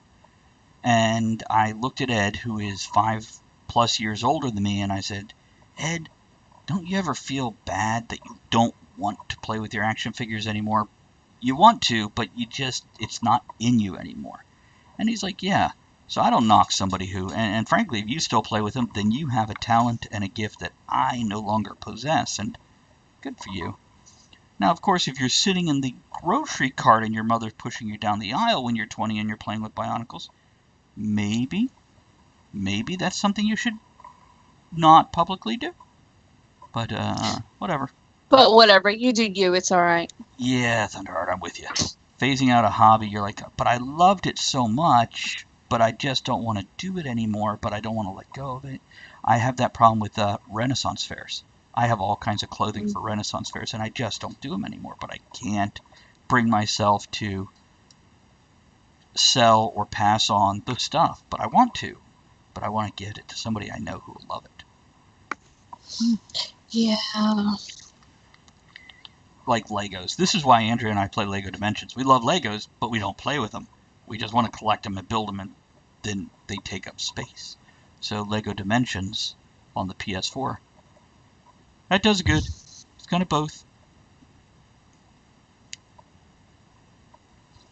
I'm reading. Yep. I know exactly what you're saying. See, do they even still make Bionicles? I thought they were phasing those out because Legos, I don't know. Yeah, Since my kid is older and out of the house, I don't buy them or anything anymore because he was really into it. Was discontinued, okay. Okay, that's what I thought. Yeah, it's one of those things, you got to choose where your priorities are, and paying your bills should be up there. But it doesn't mean, I used to play World of Warcraft, and I knew the history of World of Warcraft, and I'd, write some stories and submit them when they had contests and stuff like that. There's nothing wrong with it, man. Here's a story. There's one time, years back, In Bandcamp? I was single, and I told a friend, because I have medieval weaponry on my walls, like real steel and whatnot. And I said to a buddy, I'm afraid to bring a girl home after a date because I'm afraid the weapons on the walls will scare her. And my buddy said, you know what? If that scares her, you brought the wrong woman home. And when I met Andrea, she had weapons on her walls and superhero stuff and cosplay stuff just like me. So it worked out. Well, we met at a Ren fair. We did. So it's one of those things. There's nothing wrong with being a Lego lover. I am willing to bet there are tons of Titchy plays. Yes, relationship goals. Absolutely. It's you find somebody that shares your geek, or don't change yourself to find someone. Yeah. Just to find someone. Be yourself, and you'll find someone. Because otherwise, it's you'll not find a gonna work. better someone. Yeah. Yeah. Not me though, because I'm already taken. Sorry, people. I took her last night. But yeah, with a relationship, and even if they don't share your love of Legos, if they have their own geek, now you get to expand geek and cross geek, and they can appreciate your love for this thing, and you can appreciate their love. Andrea belly dances. I don't. Connection issues. Not on purpose. In relationships? Yeah, Bionicles did. I wasn't sure if they were talking about internet connection issues or the. Basically, Thunderheart, to summarize everything we were talking about in your disconnect moment there, we're just saying find somebody who shares or at least understands that you have a passion for this, even if they don't share it. For a reboot, tried it again 2015, didn't restart properly. Such is life, but it's still something to cherish what was around back then. And that's with anything. Skateboarding comes and goes, but people constantly still skateboard in between the peaks of popularity. I'm trying to think of other stuff, because like Star Wars just never really died because they kept pumping out movies. Cabbage Patch. I never loved a Cabbage Patch because there wasn't a whole... I mean, I knew people that collected them, spent hundreds and hundreds of dollars, kept them in the box, stacked them in a room. I never understood that. You know what? Beanie Babies are that just came to mind. Oh my God! And yes. now Vinyl Pops have taken over Beanie Babies. You know, but it's the same thing. It's just collecting something. And I think I have one. Beanie Baby or Pop? No, Pops. No, I have two. I have a Batman one you got me, and then the Assassin Droid. Titchy, I don't know if you are being serious or not, but Beanie Babies were these small stuffed animals filled with like beads. Styrofoam beads. Yeah, the styrofoam were plastic beads, and they're about 6-8 inches, and they had a ton of varieties, and they were one of those crazes that lasted 5 years. There you go, little foam beads. Yeah, it people went crazy. I remember when McDonald's had them, and you couldn't just buy the toy; you had to buy the Happy Meals. And all these people I knew had, because they had to have them all, they had all these Happy Meals in their freezer. Oh, I ate a lot of Happy Meals. You don't want it? Yes, I will take it. Here, have a toy. I want a toy. I just want. But fries after they've been in the freezer for a couple days. John says, skateboarding is not dead. We'll be in the Olympics coming to you soon. Are you serious, or are you just wishful thinking there, John? That I think it should be, even if they're not serious. I think it should be, because that is a skill. I think it's I more used of to a skill skateboard. than esports. I used to skateboard. I was not very good at it. I can go forward. I can, jump and make it spin, whatever. But doing the tubes and the things in the pool, no. That is talent. Yeah. That's what the X Games are for. Yeah, true. Titchy, I suspect that and correct me if I'm wrong, that you're younger, in your 20s, because it was 10, 20 years ago Beanie Babies were big, in the 90s, early 2000s, so it might have just been before they were on your radar. Okay. Unless they were being sarcastic. And Richard says tangible games are giving way to virtual. Beanie Babies versus Pokemon. Yeah, they're still collecting, because humans are collectors. And as for Pops, okay. She has 2. I have 3. I have a Doctor Strange, I have a Cookie Monster, and then I have Dick in a Box. So, okay, so Titchy, it might have been just before it was kind of in your radar there that they disappeared. But yeah, if you Google them, you're going to find all kinds of stuff. Because my kid is almost 20, and it came out before he was born. That's when the big thing hit. So, yeah. There you go. So, okay, so it's actually doing it. Hey, Draken Slayer, thank you for that subscribe. Here's to you.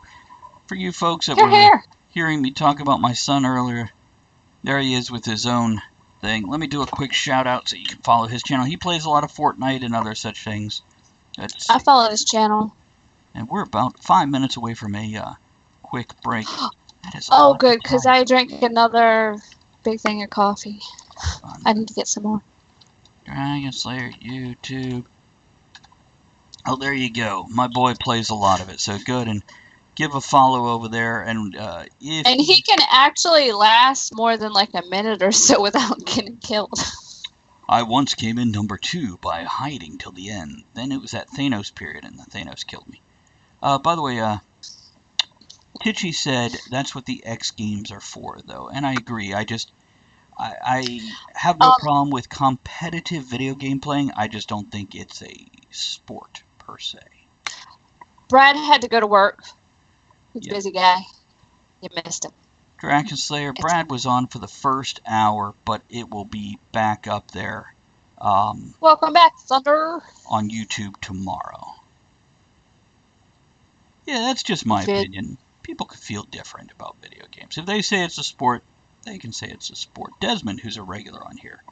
Well, I don't know about a sport. It is skill. It is skill, absolutely. It is. I mean, there's no doubt about that. But to be in the Olympics or anything, well, there's a reason chess isn't a sport. It's a game.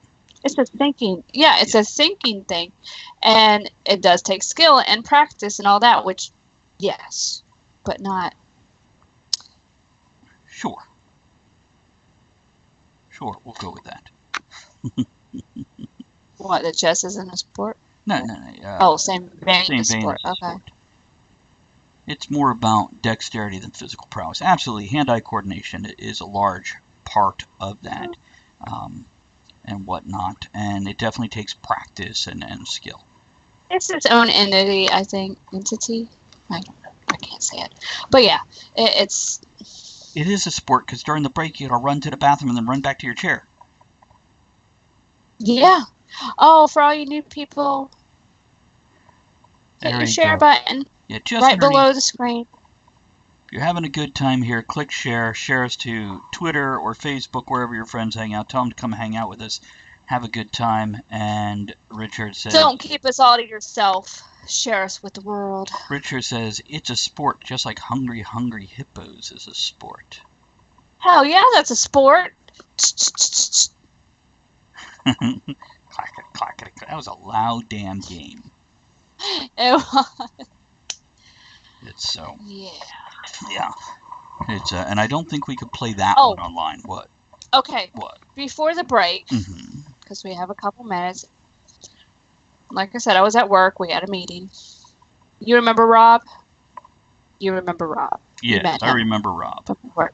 He has a joke. He had a joke. Okay. It's horrible. It's bad. You want to hear the joke? I'm waiting. Okay. It's like a guy went to the circus. It was a contest, you know. If you could make my elephant jump 3 feet off the ground, you win $1,000. I was like, all right, I'll try it. Goes behind the elephant, grabs 2 pieces of wood, and smacks him on his balls. Elephant jumps. Okay. So he gets the money.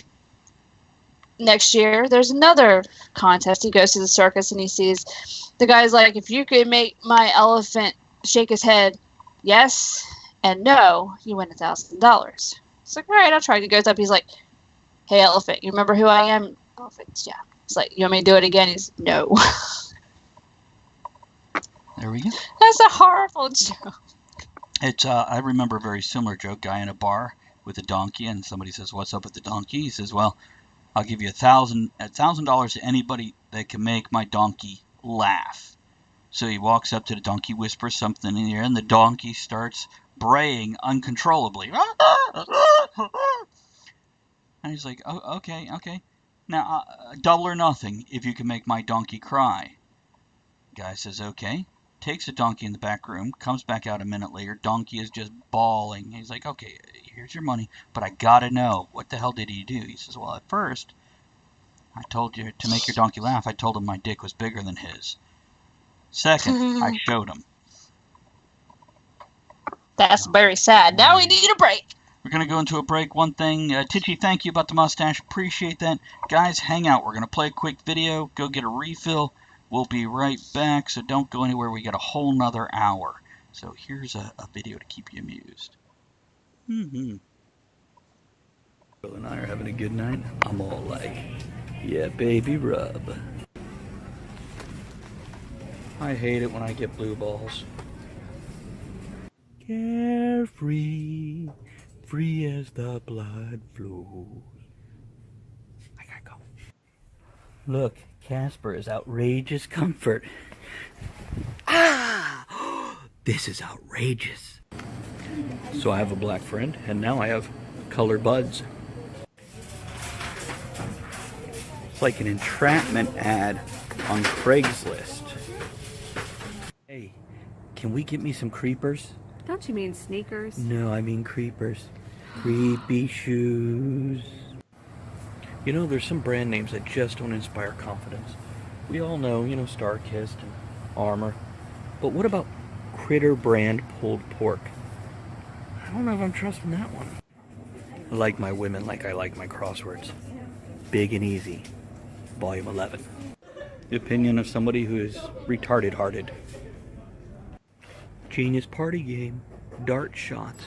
That's right, you put shot glasses right underneath where you're throwing metal-tipped things. Great for drunks. Look, I found deep tissue foam roller. Look, I want to show you something. See them? Little Woody's nuts. These nuts. I don't even know how to make a joke out of this. So we got eats, which is like text speak, and then it's cock and nuts. Eat cock's nuts.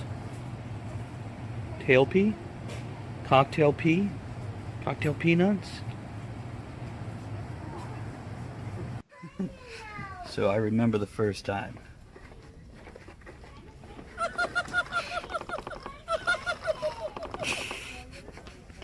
Look at those little hips go. Elmo is one ticklish monster. Press his foot. One more time. What part? He's young. Oh my god, oh my god. Don't drop it, Andrea. For whoever this applies to, love must be fabulous. You ever felt like a sandwich? I found. It's a flamingo dancer. I wish more people would bring this in the shower with them. And a lot of my problems. You should wash your ass and protect it from odor with Kraken Guard. Worst date ever. First impressions mirror. First impressions are so important. Just want to let you know that in the shower, every man jacks. Lip smacker. So my girlfriend broke up with me on Valentine's Day by giving me this. Hey, pussy. He can't hear you. See that? Grill power. Grill power. Look, it's polishing charcoal. Wonder if I could use that on my knob. Wait, don't drink that shit. Look, I found something for most people who go to the voting booth. Isn't that funny? Maybe we can get one of these for my heart. First I saw this, then I saw that. Did you see it too? What was it? Moved across your dick's entrance. Dicks. Assholes. You should moisturize your balls. Why? No, What? I don't know. Because they're dry. Because they're dry. Should we do that one again? Yeah, because Okay, ready? Go. you should moisturize your balls. Why? Because they're dry. Should we do that again? Ready? Go.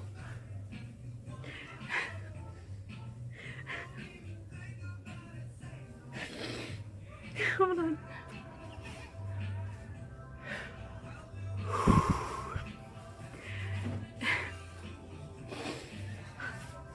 Stop looking at me. Alright. Stop looking at me. You should look at the camera. You should moisturize your dry balls. Can you help me? But would you be gentle?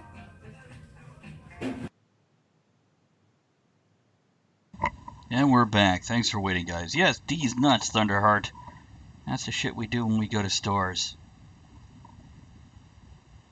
Alright, Andrew, are you muted? Am I muted now? No. That's much better. I was watching the video. I'm like, what the hell am I doing? We didn't know. That's why we filmed it. It's for you folks who are new here, just so you know, I'm also an author. And down below there is a list of books where you can click, go straight through to Amazon and purchase. But yeah, some of the books I have done is 201 of the Worst Dad Jokes. You're welcome.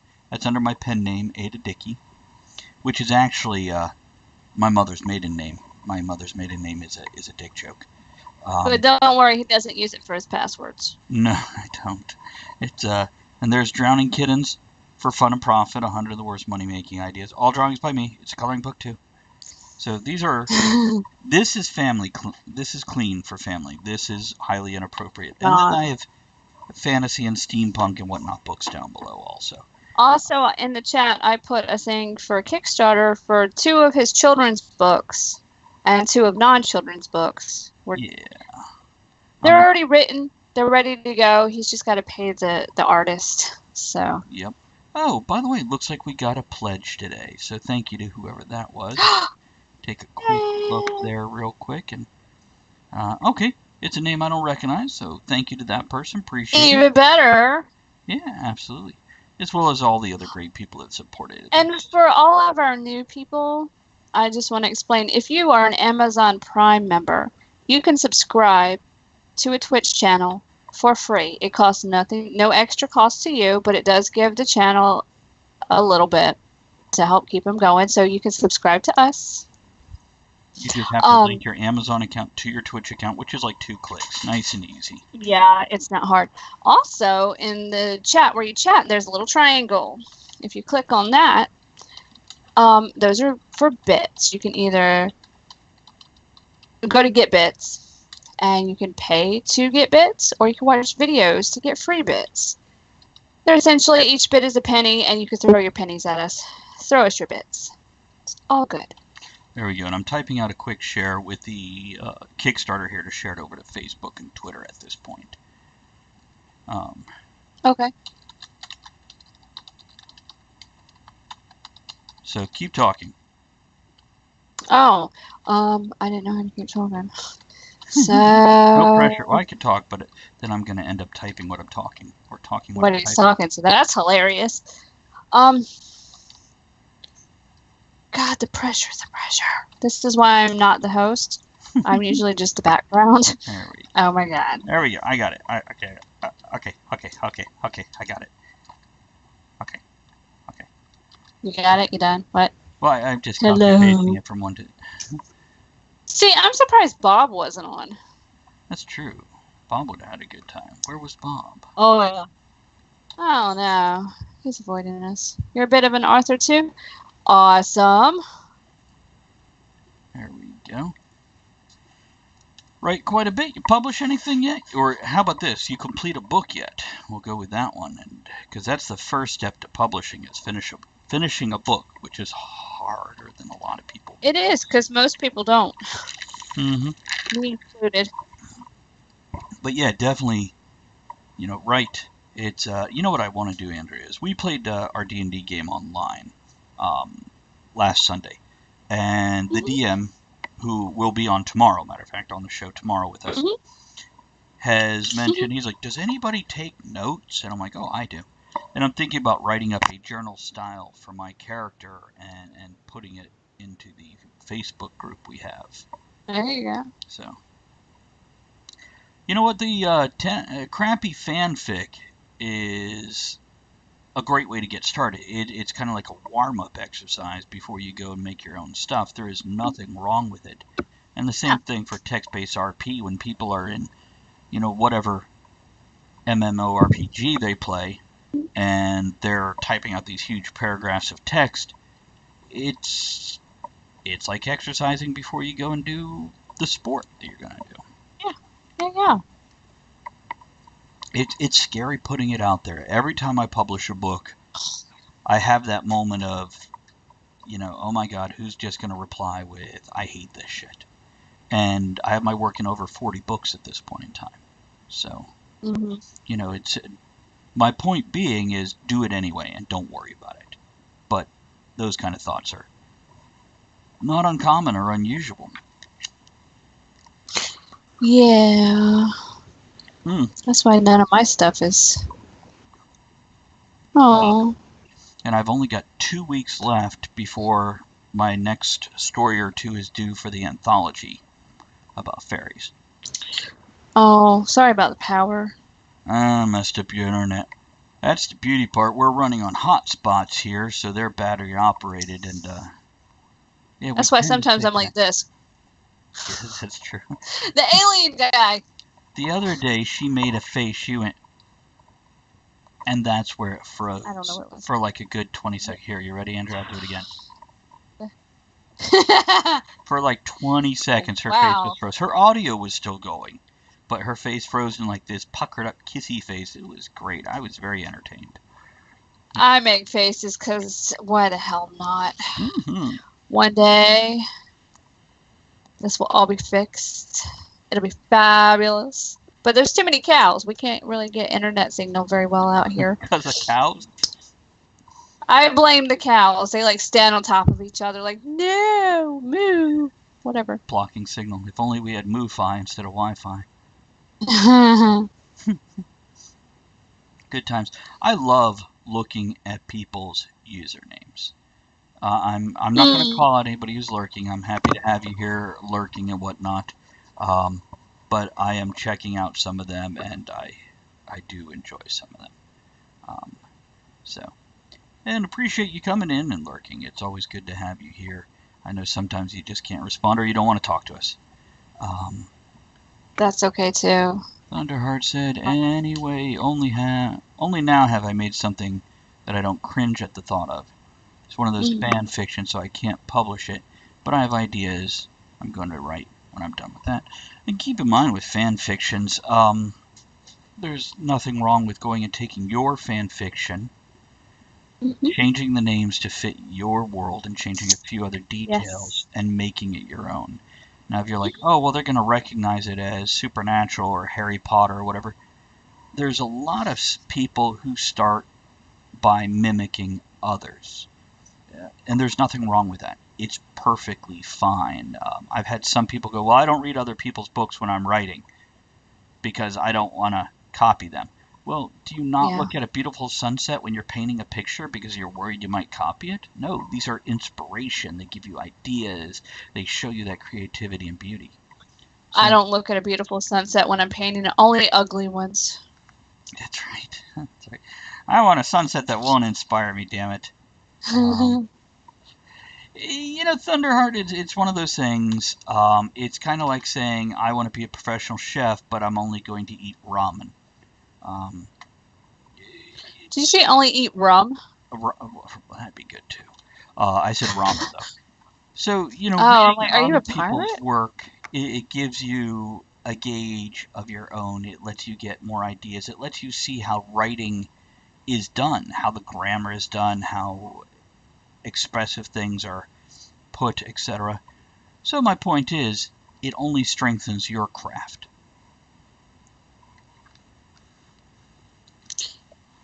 Yeah. I'm reading. On the other hand, when I am running a show 4 days a week and writing and then doing also the family life, I don't have a lot of time to read.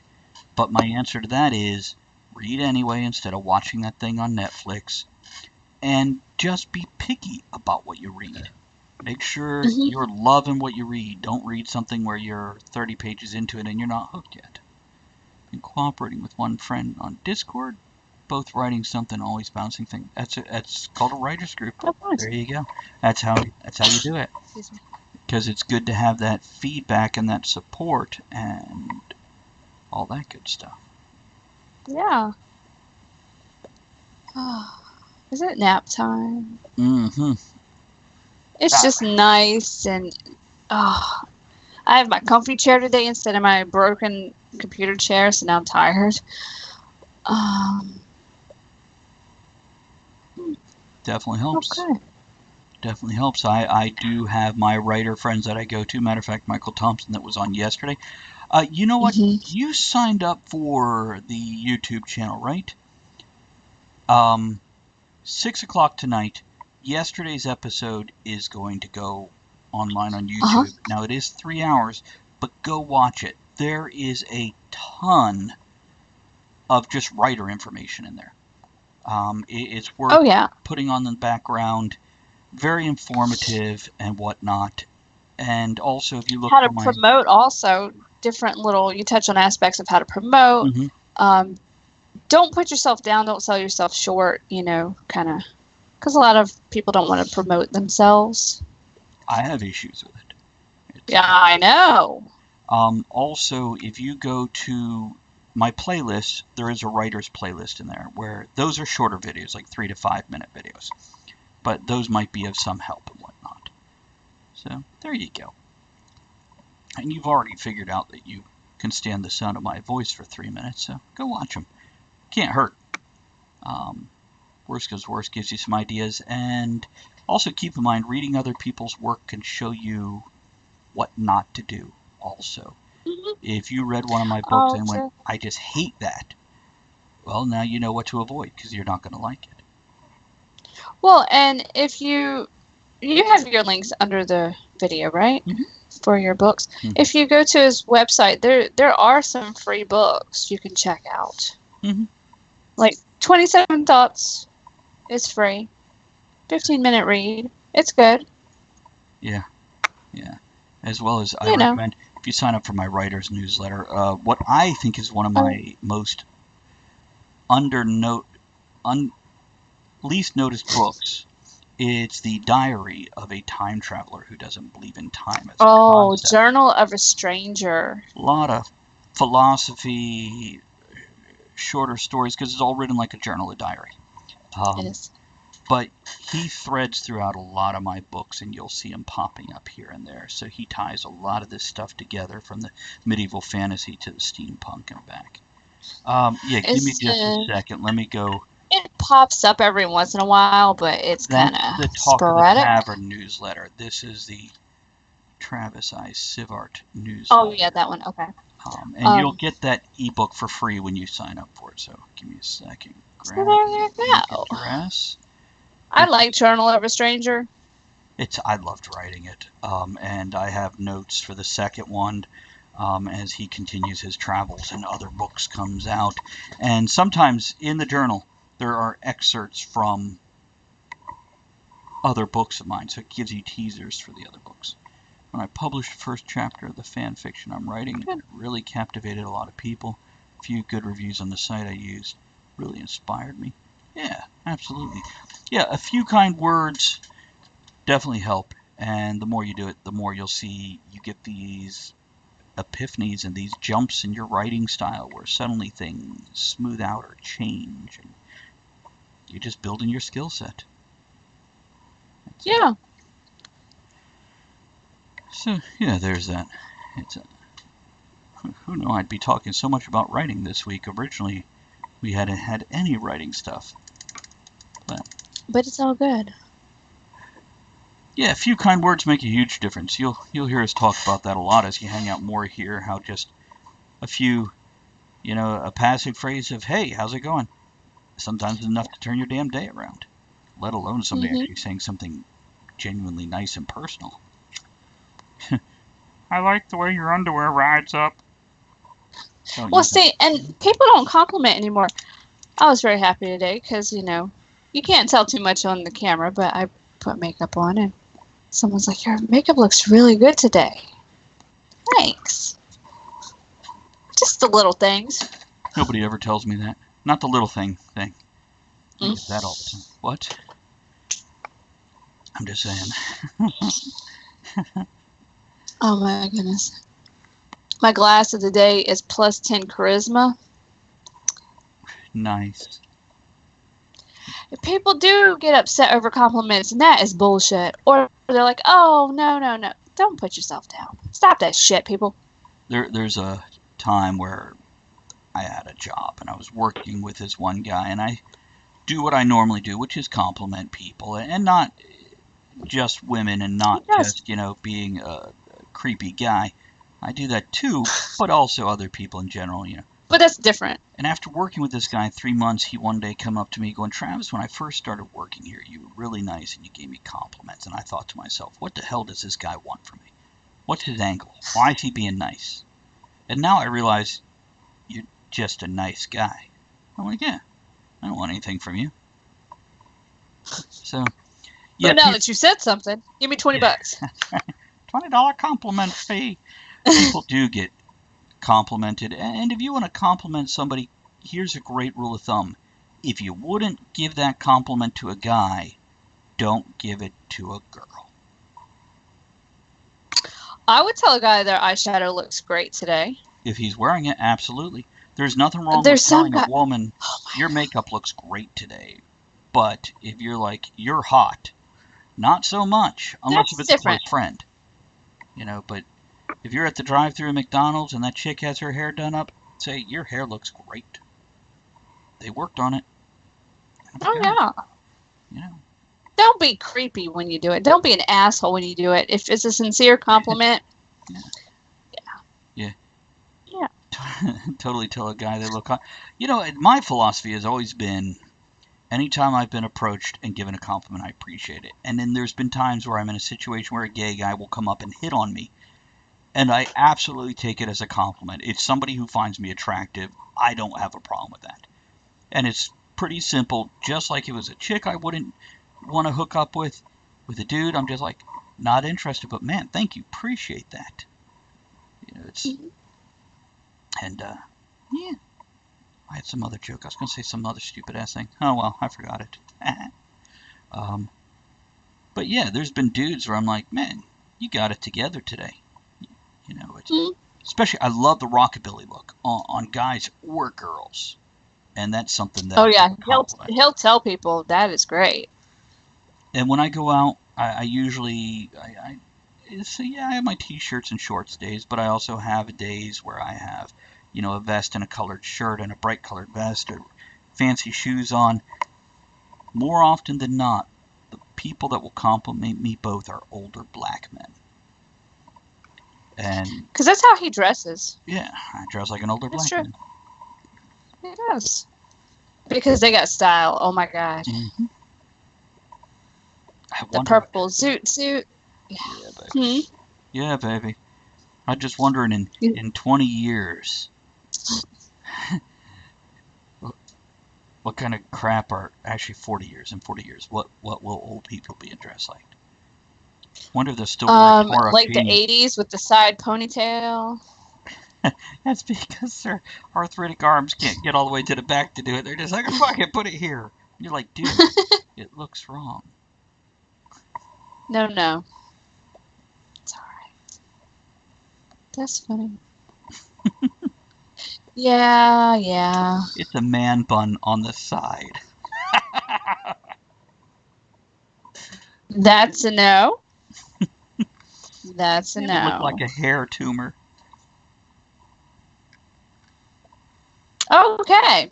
There you go. If people notice in the chat, every so often it'll scroll saying that every 10 minutes you watch, you get 2 shots. It is not alcohol. It is points you can redeem for sound effects, bad dad jokes, and such. Somebody do something. Make them stop talking about the man bun. See, Thunder there says, Grandpa with that undercut do. Floppy bit of hair piled up on top. Yeah. So, I think it does. No. Appreciate that, buddy. It's Oh, I don't need that visual. That's you know who just, I think of now? I used to think of like Queensryche. the lead singer had a haircut like that. But now I think of Fifth Element with the villain, played by Gary Oldman, I believe. Yeah. Which villain? In Fifth Element, the big bad guy who was trying to get the elements, who had that plastic like dome thing around his head and only the hair on top stuck up, like Bert from Sesame Street. Hey, don't hit a Bert. Somebody found the kitties. That's just crazy. You know. Your mom. There we go. That's right. There's your the mom link for the Talk of the Tavern newsletter. That's the one that will let you know about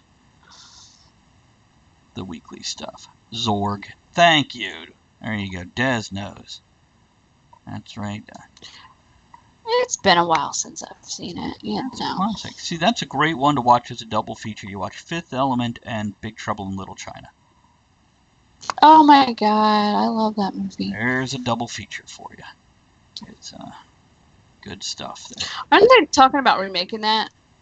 They are, with Dwayne Johnson as... Yeah. It's, oh my god. I like him. He's fun. I do too, and I'm looking forward to seeing Rampage. It's some people complained about it, but all in all, yeah, it's it sounds like it's exactly what it should be—a fun, stupid movie. Isn't that coming on video soon? Yeah, next couple weeks. Looking forward to it.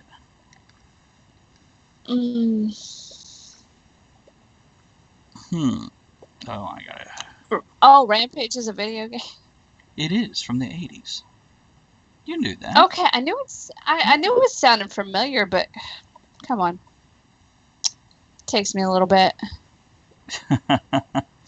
It's Thunderheart. You want to see a bad video game movie with Dwayne Johnson in it? Go rewatch Doom.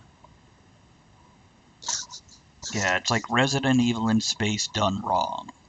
It's it had the CG quality of The Mummy Part 2 when the Scorpion King comes out. No, you want to see a bad video game movie? Mario Brothers. That was a good one. Totally cheesy, nothing like the game, but yeah. I enjoyed Resident Evil, the first one especially. As they got further down the line. The movie. The movie for me. I never. Okay. If I played the game, it was like 2 times back in. I played it when it first came out a long time ago, but I like the movies. There's a lot of them though. Street Fighter was horrible. Thank you, Von Damme.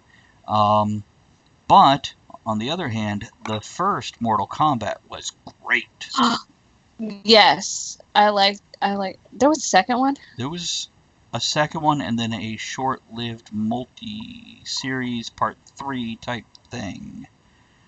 Yeah, I didn't watch any of that, but I really liked the first Mortal Kombat. See, I feel like a movie night with Street Fighter, and Mario Different Brothers. kind of movie altogether. It's that stripper porn again, right? Zombie strippers.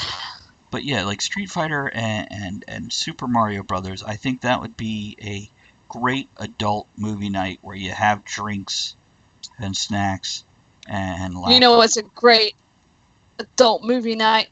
Pee-wee Goes on Holiday. Oh. We watched that the other night, people. Yeah, if you guys remember the first Pee-wee movie, Pee-wee's Big Adventure, I watched it once when I was in my late teens, early 20s. I went, I don't know what people are crazy about. Watched it again with my kid. And kind of felt the same way, but I found it amusing. But... Porn and chicken. I'd be like chicken and waffles. Chicken and porn. Yeah. Street Fighter 2, the smell of victory. Ooh. Oh, that's fabulous. Somebody's going to make that. No, but the new Pee Wee Herman movie, it has... Yeah, I'm going to mess up his name. Joe blah, blah, blah. Magnolo. What's his name? Magnolo. Yeah, I don't know. That was hilarious. It was. He was great. Because I'm like, oh my God, I got to get up. I have to go do things. Just Next thing you know, the movie's over. Joe Manganiello, or however you say it, is the guy from Magic Mike, as well as True Blood. He was like the Werewolf King guy. So he's this big, bodybuilding, gruff, lumberjack-looking man's man, and he and Pee-wee bond. Phenomenal. And they wear matching suits, and oh my god, it was great. And those of you who do not know who Pee Wee Herman is, what? Penguin's father from Gotham. Also, some people don't know who father he is. From the Batman. Yeah, Michael Keaton Batman. Yeah. Danny DeVito's father was played by Paul Rubens and brought back in the Gotham TV show. Well, I was just going by something recent that these young people can relate to, but yeah, that movie was. It was entertaining because I couldn't stop watching it. Yes, it was weirdly hypnotic where you just didn't change the channel. I don't know. Well, what are you posting there? Okay, let's go see what JPEG you put there. Oh my god. Danny Dorito. I feel like that. He could be up there with Pizza the Hut. Oh my god. That is fabulous. That is fabulous. I feel like that should be a tattoo. We got Danny DeCito. Oh god. Oh man, that is like something straight from Dune. Oh my god. Somebody had to take the time to make this. Oh my god. Oh my god, that's so cheesy.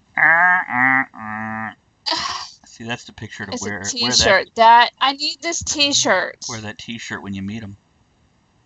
I love these t-shirts. Well, like right now I'm wearing my pineapple,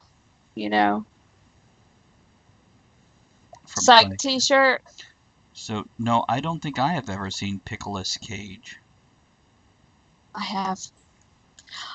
I have because my kid, he's obsessed with Nicolas Cage. And he's always sending me these stupid picture memes. I'm like, what the hell is that?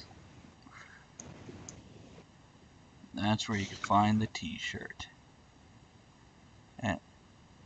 Oh, it's an Etsy store. Nice. Okay. Hey, that's not bad for a... Yeah. That's horrible. I can't look at that anymore. Hold on. I can't look at that. Oh, we should save that for Monday. Show it to Elizabeth yeah. One pickle, one lady, one All beer. right. I got it, and Okay. I saved it, and what I'll do is I will send it to... Oh my god, that's just... Never mind. Yeah. That's just so funny. I wonder if there's a Nicolas Cage Legolas mix-up, so you got like Legolas Cage. There might be. There are so many... People have done the craziest thing with Nick Cage's face. And when he makes the faces... I'm sure they have. Well, I've seen t-shirts where it's nothing but his face. It's so funny. What do we got? Wind of Change, Street Fighter 3. Oh my god. Apparently tomorrow's episode will be full of movie ideas from Richard. See, and if people don't know any of the movies or things that Nick Cage has been in, they know his face. They know the memes, which is hilarious. I remember Raising Arizona. That was a great Nick Cage movie. And John Goodman. Yeah, I love that movie. It's so stupid, but it's great. Yeah. See, I don't think he's had many good movies, though. It's, you might love them, but there we go, exactly. Yes. Yes. Precisely. But they're fun, they're entertaining, they're just... Oh, now I want to go watch movies. And eat dinner. Dinner would be fabulous. I need some dinner. It's leftover night. We got lots of leftovers. No cooking, just reheating. Yay! Then we can go watch Mascots. Yeah. Movie Somehow nights. bad and good at the same time. You know, that one, people eat food. Some people do. We haven't much today, but I think we're going to try it later. Oh. What? I get Harry Housing Cat laying next to me cleaning my hand, and Harry Housing Cat is our youngest. He's just about a year old now, and he's still He's a bit of an asshole. playful. Yeah, well, like young cats are, so he'll like run and leap on the back of another one, and they'll go over in a tumble. And because of that, he has scabs here and here and here, because the other cats are older, smarter, better. That's a no. And wiser, so they take him out pretty quickly, and yeah. Well, I noticed, I have scratches up the back of my legs because whenever I walk past him, he's like, "Oh, come here. I want to hug you with my claws." There we go. He's very affectionate, but he's a kitten. Des, you have a good one, buddy. Hopefully see you tomorrow, and if not, Bye, then Des. Monday night, bud. Well, you did get more time on the show today than you usually do at this point in time. Yeah. And in a little Well, because it's later time. It's true. And this is our first week at this time slot. So, yeah, in about 20 minutes, I'll start telling everybody what we got coming up for the next week, as well as figuring out who we're going to raid. Oh. The cats like you too, and they get sniffly and sneezy also. Andrea We have cats. We didn't. Andrea will occasionally stream on her Twitch channel, and she always has the cat cam up. So you get to watch the cats playing with the red dot or chasing the treat weeble wobble. Giraffe loves to hunt the red dot. And yesterday, because I was streaming, he was just staring at me like, "Where is it?" I'm like, "I'm playing Plants vs. Zombies. You wait." Whenever I finish a level, get the ribbon, get the red dot, throw a treat out. I have a ginger pile over here. I have Giraffe, Harry Housing Cat, and Squirrel. So yeah, they're all three gingers are here, and behind me, I don't know if the audience can see him or not. No, they can't. Just off camera is Goblin. He's our black cat. And then out there, I can see Cuddlefish the cat in front of the window, and Mr. Bite Otter in front of the door. So the only ones I can't see are Vignarin and Zazzles. Vignarin she's the queen mother. She's older than Methuselah. She usually keeps to herself, or she comes in here with me, but she's not here today. She's in the other room. True story. And Thunder says, my sister's cat loves the red dot. Cats are so funny with the red dot. It entertains me. I saw a meme the other day. It was the old-fashioned picture of the cats dressed in different clothing. And they're like, "You kids and your red dot. Back in my day, we got a ball of yarn and we liked it." Yeah, that's so funny. Yeah, that little butt wiggle.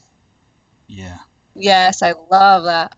Yeah, if you watch some of the cat videos we have, you'll get to see some of ours doing that. Then, yeah, our cat. Mr. Bitey Otter, he gets really flat because he's a European grass cat, so he doesn't jump very well, but he gets really flat. So funny. It's good times. Softest belly in all the land. He's so soft. He's soft, almost like a chinchilla. I wonder if people eat chinchillas. Aren't they mostly air? I think they are, and angel farts. They're made of angel farts, yeah. What kind of dog you got? It's because she's fat. Oh, yeah. See, Richard posted a picture to my Facebook. Uh-oh. And it's him with a cock that is larger than him. They're apparently in Petco. See, you needed a video going, "This is Dick standing next to a cock, and you're watching Talk of the Tavern." Oh my God, yeah. That's what we needed, yeah, baby. Yellow labs. Labs are sweet dogs. A boxer puppy. Oh my god, it's a puppy. Good times.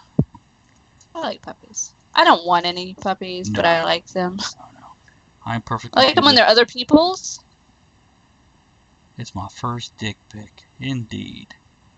Oh, wait a minute. Yellow lab and a boxer puppy, so 2 dogs or a mixed breed? Oh. That's what happened. My cat died, and now we have 8. I don't know how that happened. It just happened. 2 dogs, okay. So lab and a boxer. Boxers are big freaking goofballs. Oh, they're so much fun. They are. It's Dan Milner, who was on our prison show, Talk of the Tavern Goes to Prison. He has a... Not because he was in prison, it's because he works in a prison. Indeed, indeed. Yeah, we did a whole episode on what's that like. Come on. Ow, that's so sad. It's the smart thing to do. It's the humane thing to do. Poor Daisy's pushing daisies. Too soon? No, it's summertime. Daisies are perfectly fine to talk about. But we can't do it with Grandma, but we can do it with our dog. So. Okay, got it. LOL. Good. Because some people are like, fuck you. I'm never watching this again. Welcome to the show. It's, but yeah, we'd say the same thing about our own pet the day after we bury them, because laughing is good. Delilah and Ellie. Are they the runs now? Oh. No, they're still small. Nice. That's good. Smaller poop. Well, you think babies would have smaller poop? Oh no. Don't have any of those. They smell. I thought about asking Brad about that, but vetoed that. Well, question. we were cut for time. Mm-hmm.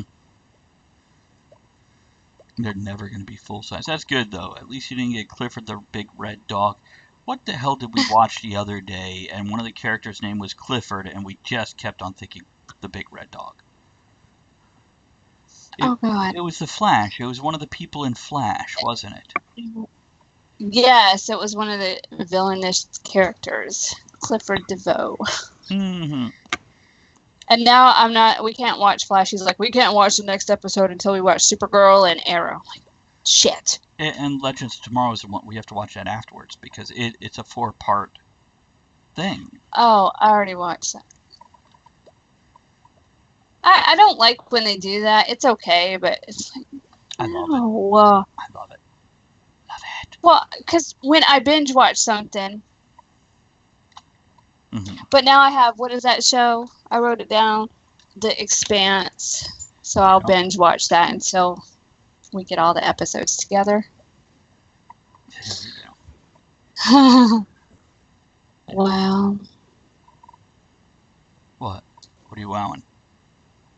Oh no, I'm just thinking about tomorrow. Tomorrow's going to be Our show totally tomorrow. random.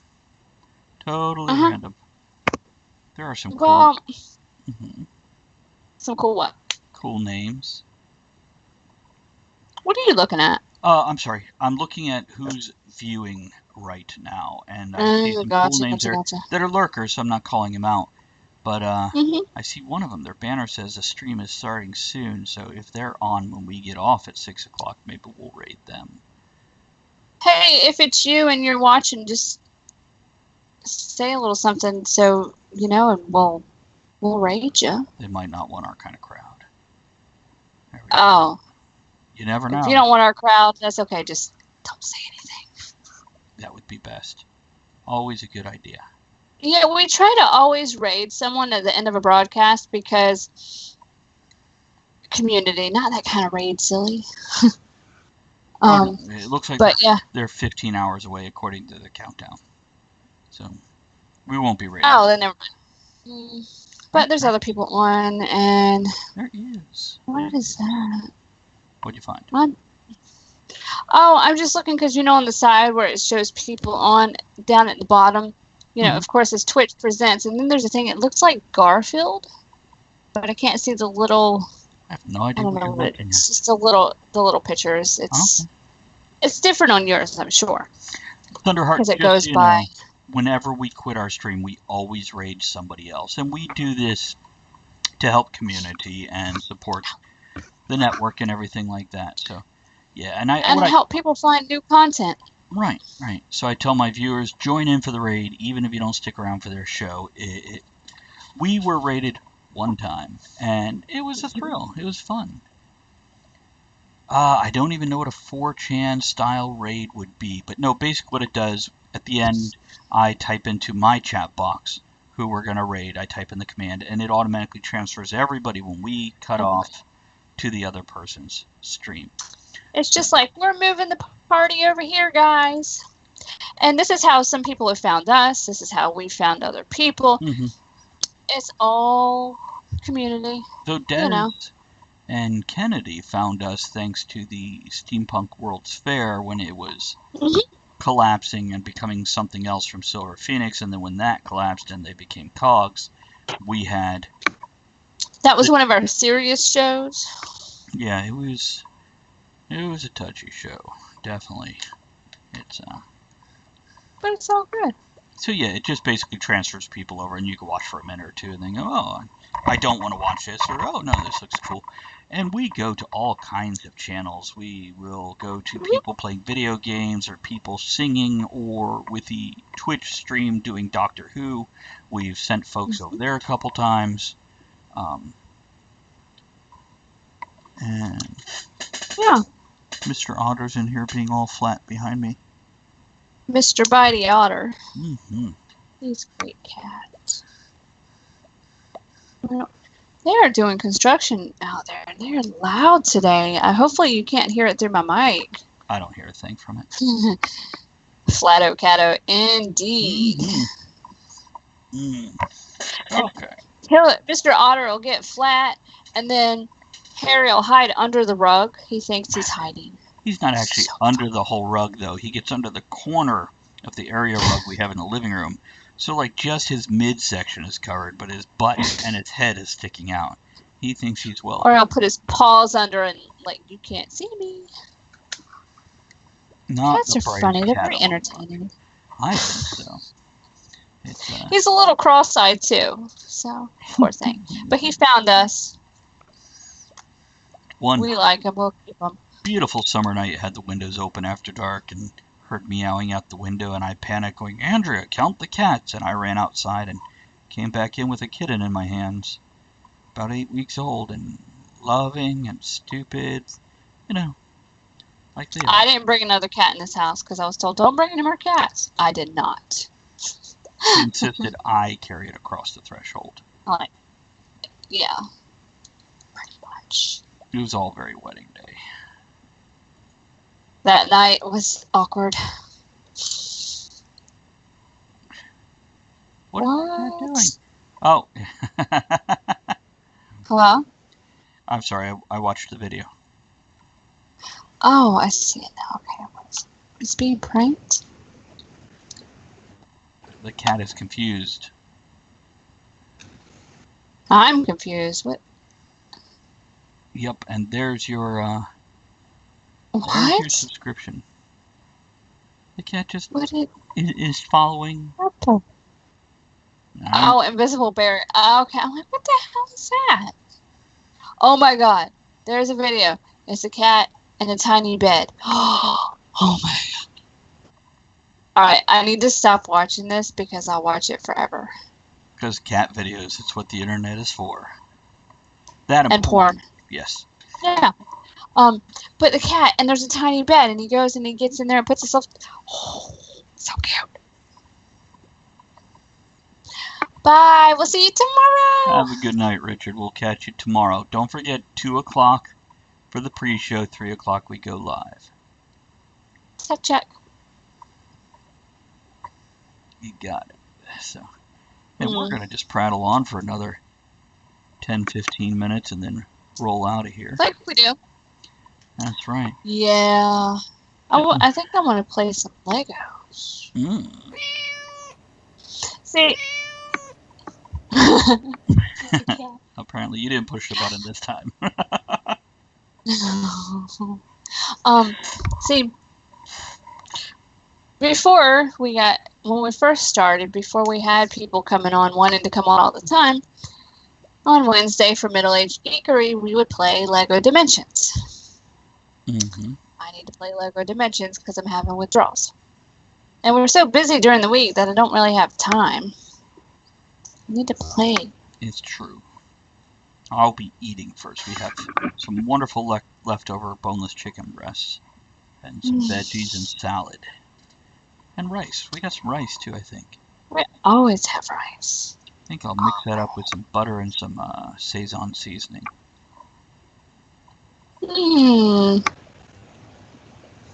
That's good for the reheat. Are you still watching videos? Oh. No. I'm just thinking. I'm like, wow. Yeah. Wow, yeah, what? I don't know. So are you almost done with that book? World of the Orb by Michael Thompson? Mm-hmm. No. I only got a couple chapters into it, then I napped for about 20-30 minutes, and then I got up to eat. Okay. Because that's next on my list. His book is next on my list, so. Yeah, like I said before, you could definitely tell it's his first book. But I'm enjoying it. It's not necessarily a negative thing. It's just a fact, as writers. Everybody's got to start somewhere, and it's always good when you see the growth, yeah. Yeah, see the beginnings, and then they progress. Mm-hmm. It reminds me of one book I was listening to on audiobook. But, yeah, I don't remember what that book was. That book, I actually quit reading it, or listening to it halfway through. The audiobook that I'm talking about. That's crazy. Yeah, just one of those things. There was certain things about I don't want to listen. Well, it was certain things about the writer's writing style that I didn't enjoy. Gotcha. Speaking of books and stuff, just random. Nathan Fillion's show Castle, where he plays a writer. Right. Well, apparently there's books. Even though it's a fictional character that is an author that puts out these books, there are those books. Yep. I read a few of them. They're shorter. They're not like, what you think in the show, but yeah. I found that interesting. Thunderhead, yeah. The thing is, I liked the story, but the writing style was... It was a story about young children traveling across a medieval fantasy world for reasons. And, every chapter, one of these teenage kids, 13 to 15 years old, broke down in tears. I don't know how emotional you were as a kid, but I have never been hanging out with a group of buddies, and at any given point in time, one of us could break down in tears. Get mad, get pouty, get bitchy, maybe cry a little on rare occasions when your dog died, but... Did someone come behind you with some 2x4s and smash your nuts? That might make you cry a little bit. Just makes me jump 3 feet off the ground. If I was an elephant, I can have one still on the ground. Oh, I see what you did there. What's that? It's an elephant. I don't. And he's my Google eyes are on the other side of the room. And he jumps with 3 feet in the air. The other one stays on the ground. Well, that one on the ground isn't a foot. I need to take that Darth Vader helmet off of my mannequin back there because it's kind of freaking me out. Freaking out? Well, at least I did that for Monday's Star Wars show. Huh? What? But you put the baby Vader out in the hall. Yeah, because I put baby in the corner. See, okay, so Thunder says in the second chapter of my thing, the protagonist has a big cry, but it makes sense in the context of the story, and it's a character establishing moment. I don't have a problem with a character crying, but what I have found is teenagers have haven't had enough life experience to break into tears at a moment's notice. Especially multiple different... I have known some teenagers who are just emotional creatures and they cry on a regular basis. But to have 3 or 4 hanging out together and any one of them could be crying at any moment... Ooh. That sounds like a problem. Yeah, it bothered me. They make a pill for that. Yeah, they do. It's but also, Too soon. you know, if your main protagonist is 13 years old and has a cry in chapter 2 because, oh, I don't know, their whole town was burned, their parents died, their dog died, whatever. Yes, I get that, because that will create an emotional reaction in a teenager. But yeah, I remember as a teen getting in a fist fight, and after the fist fight, I broke down in tears because of the adrenaline rush and everything, and you know, it just was overwhelming.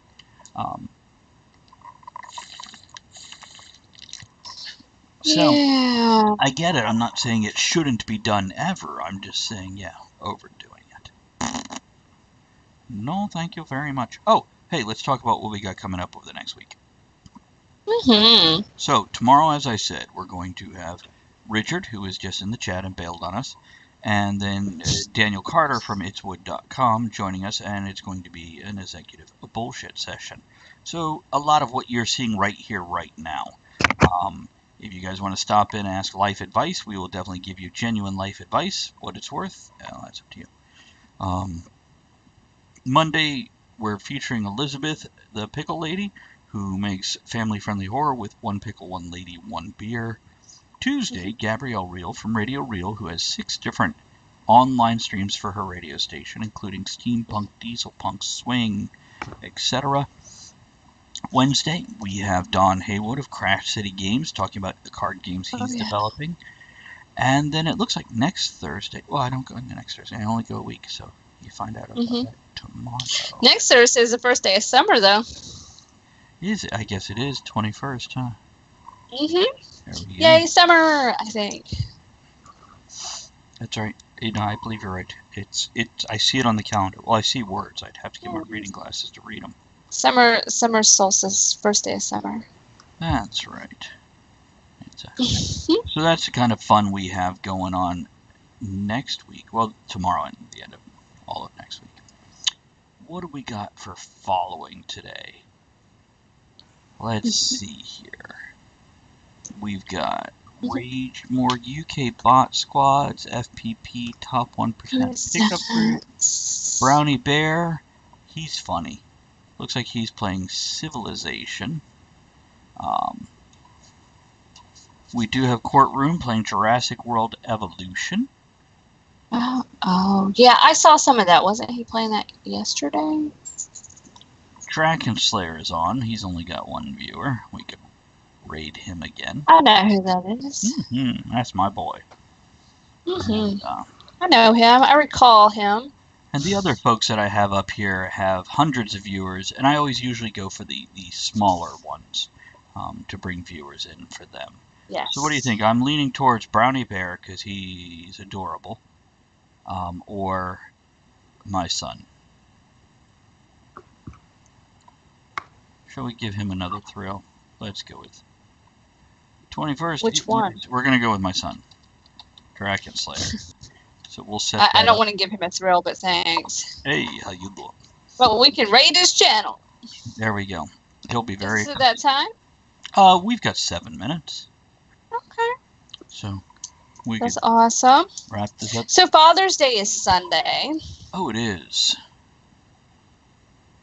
Yeah, it is. Do you have more to go with that, or is that just an observation? I don't know.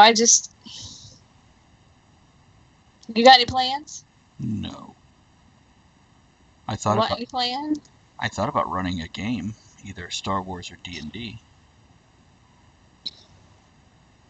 With just us? Yeah. Okay. I don't know if you guys. We haven't played Star Wars in a while. Yeah, no, Aiden would be thrilled. Thunder, how old is your father?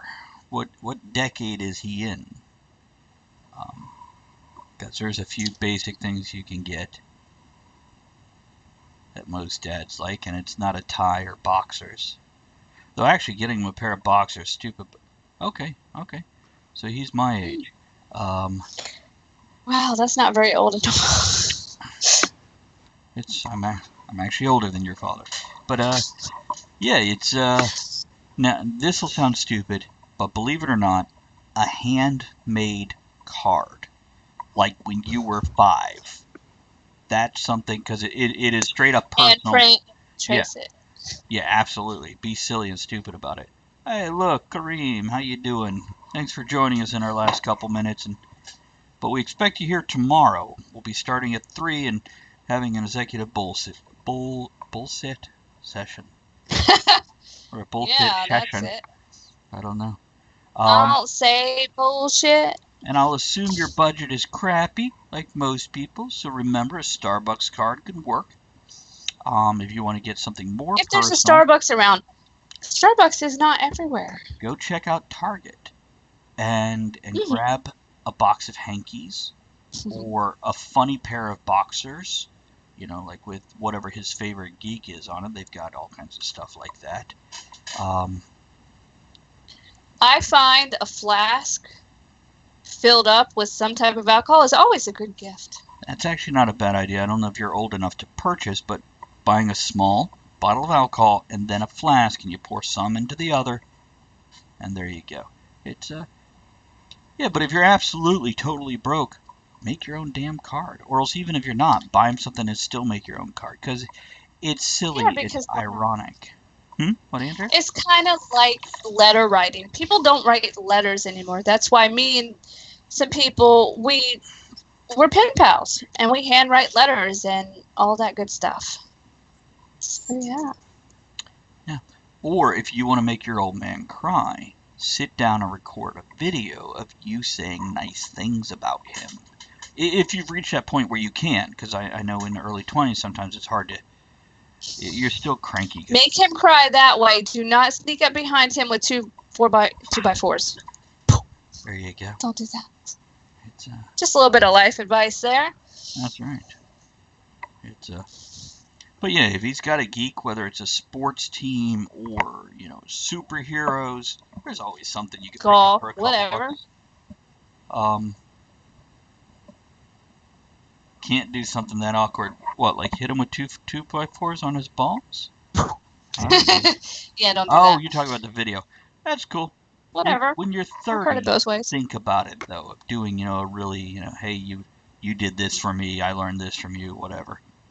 And unless if it's just like, I learned how to get in drunken bar brawls from your dad, don't do that video. I'm just saying. You can, whatever. Now, we have one viewer who has the address, because the P.O. box is down below, and he sends us postcards, and he sent us this one.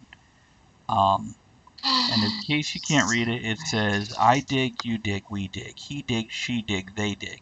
It's not a beautiful poem, but it's very deep. Stupid crap like that is just fabulous. Yeah. Love those postcards. So, yeah, there's things like that. There's always things you could do within a no budget that are great. Even if you have, tons of money, it's a thought. Yeah, actually, usually. If you were born with a silver spoon in your mouth and you have a trust fund you're living off of, a handwritten card will mean more than buying him a new car. So, yeah. So, and this, by the way, he prints them out on his computer on photo paper and then mails them as a postcard. So, doing something like that for a birthday card, come on, why not? Okay, we're going to wrap this up. Guys, thanks everybody for joining us. Really appreciate that. We're going to do our closing music, closing toast. Hey, here's to rambling with new people and having a good time. I hope my son gets me a bottle of whiskey. That'd be good. Of course, he's 15. Probably won't buy it. Outro music. Thanks for joining us in the discussion of shenanigans tonight. You are the one thing that makes the show what it is. There you go. Don't forget to join us at the tavern next Here's week. The Thunderheart. Until then, have fun, young, inspired, passionate, and a writer. One another. Now, raise your glass in good cheer. Enjoy the small moments every day and steamy dreams every night.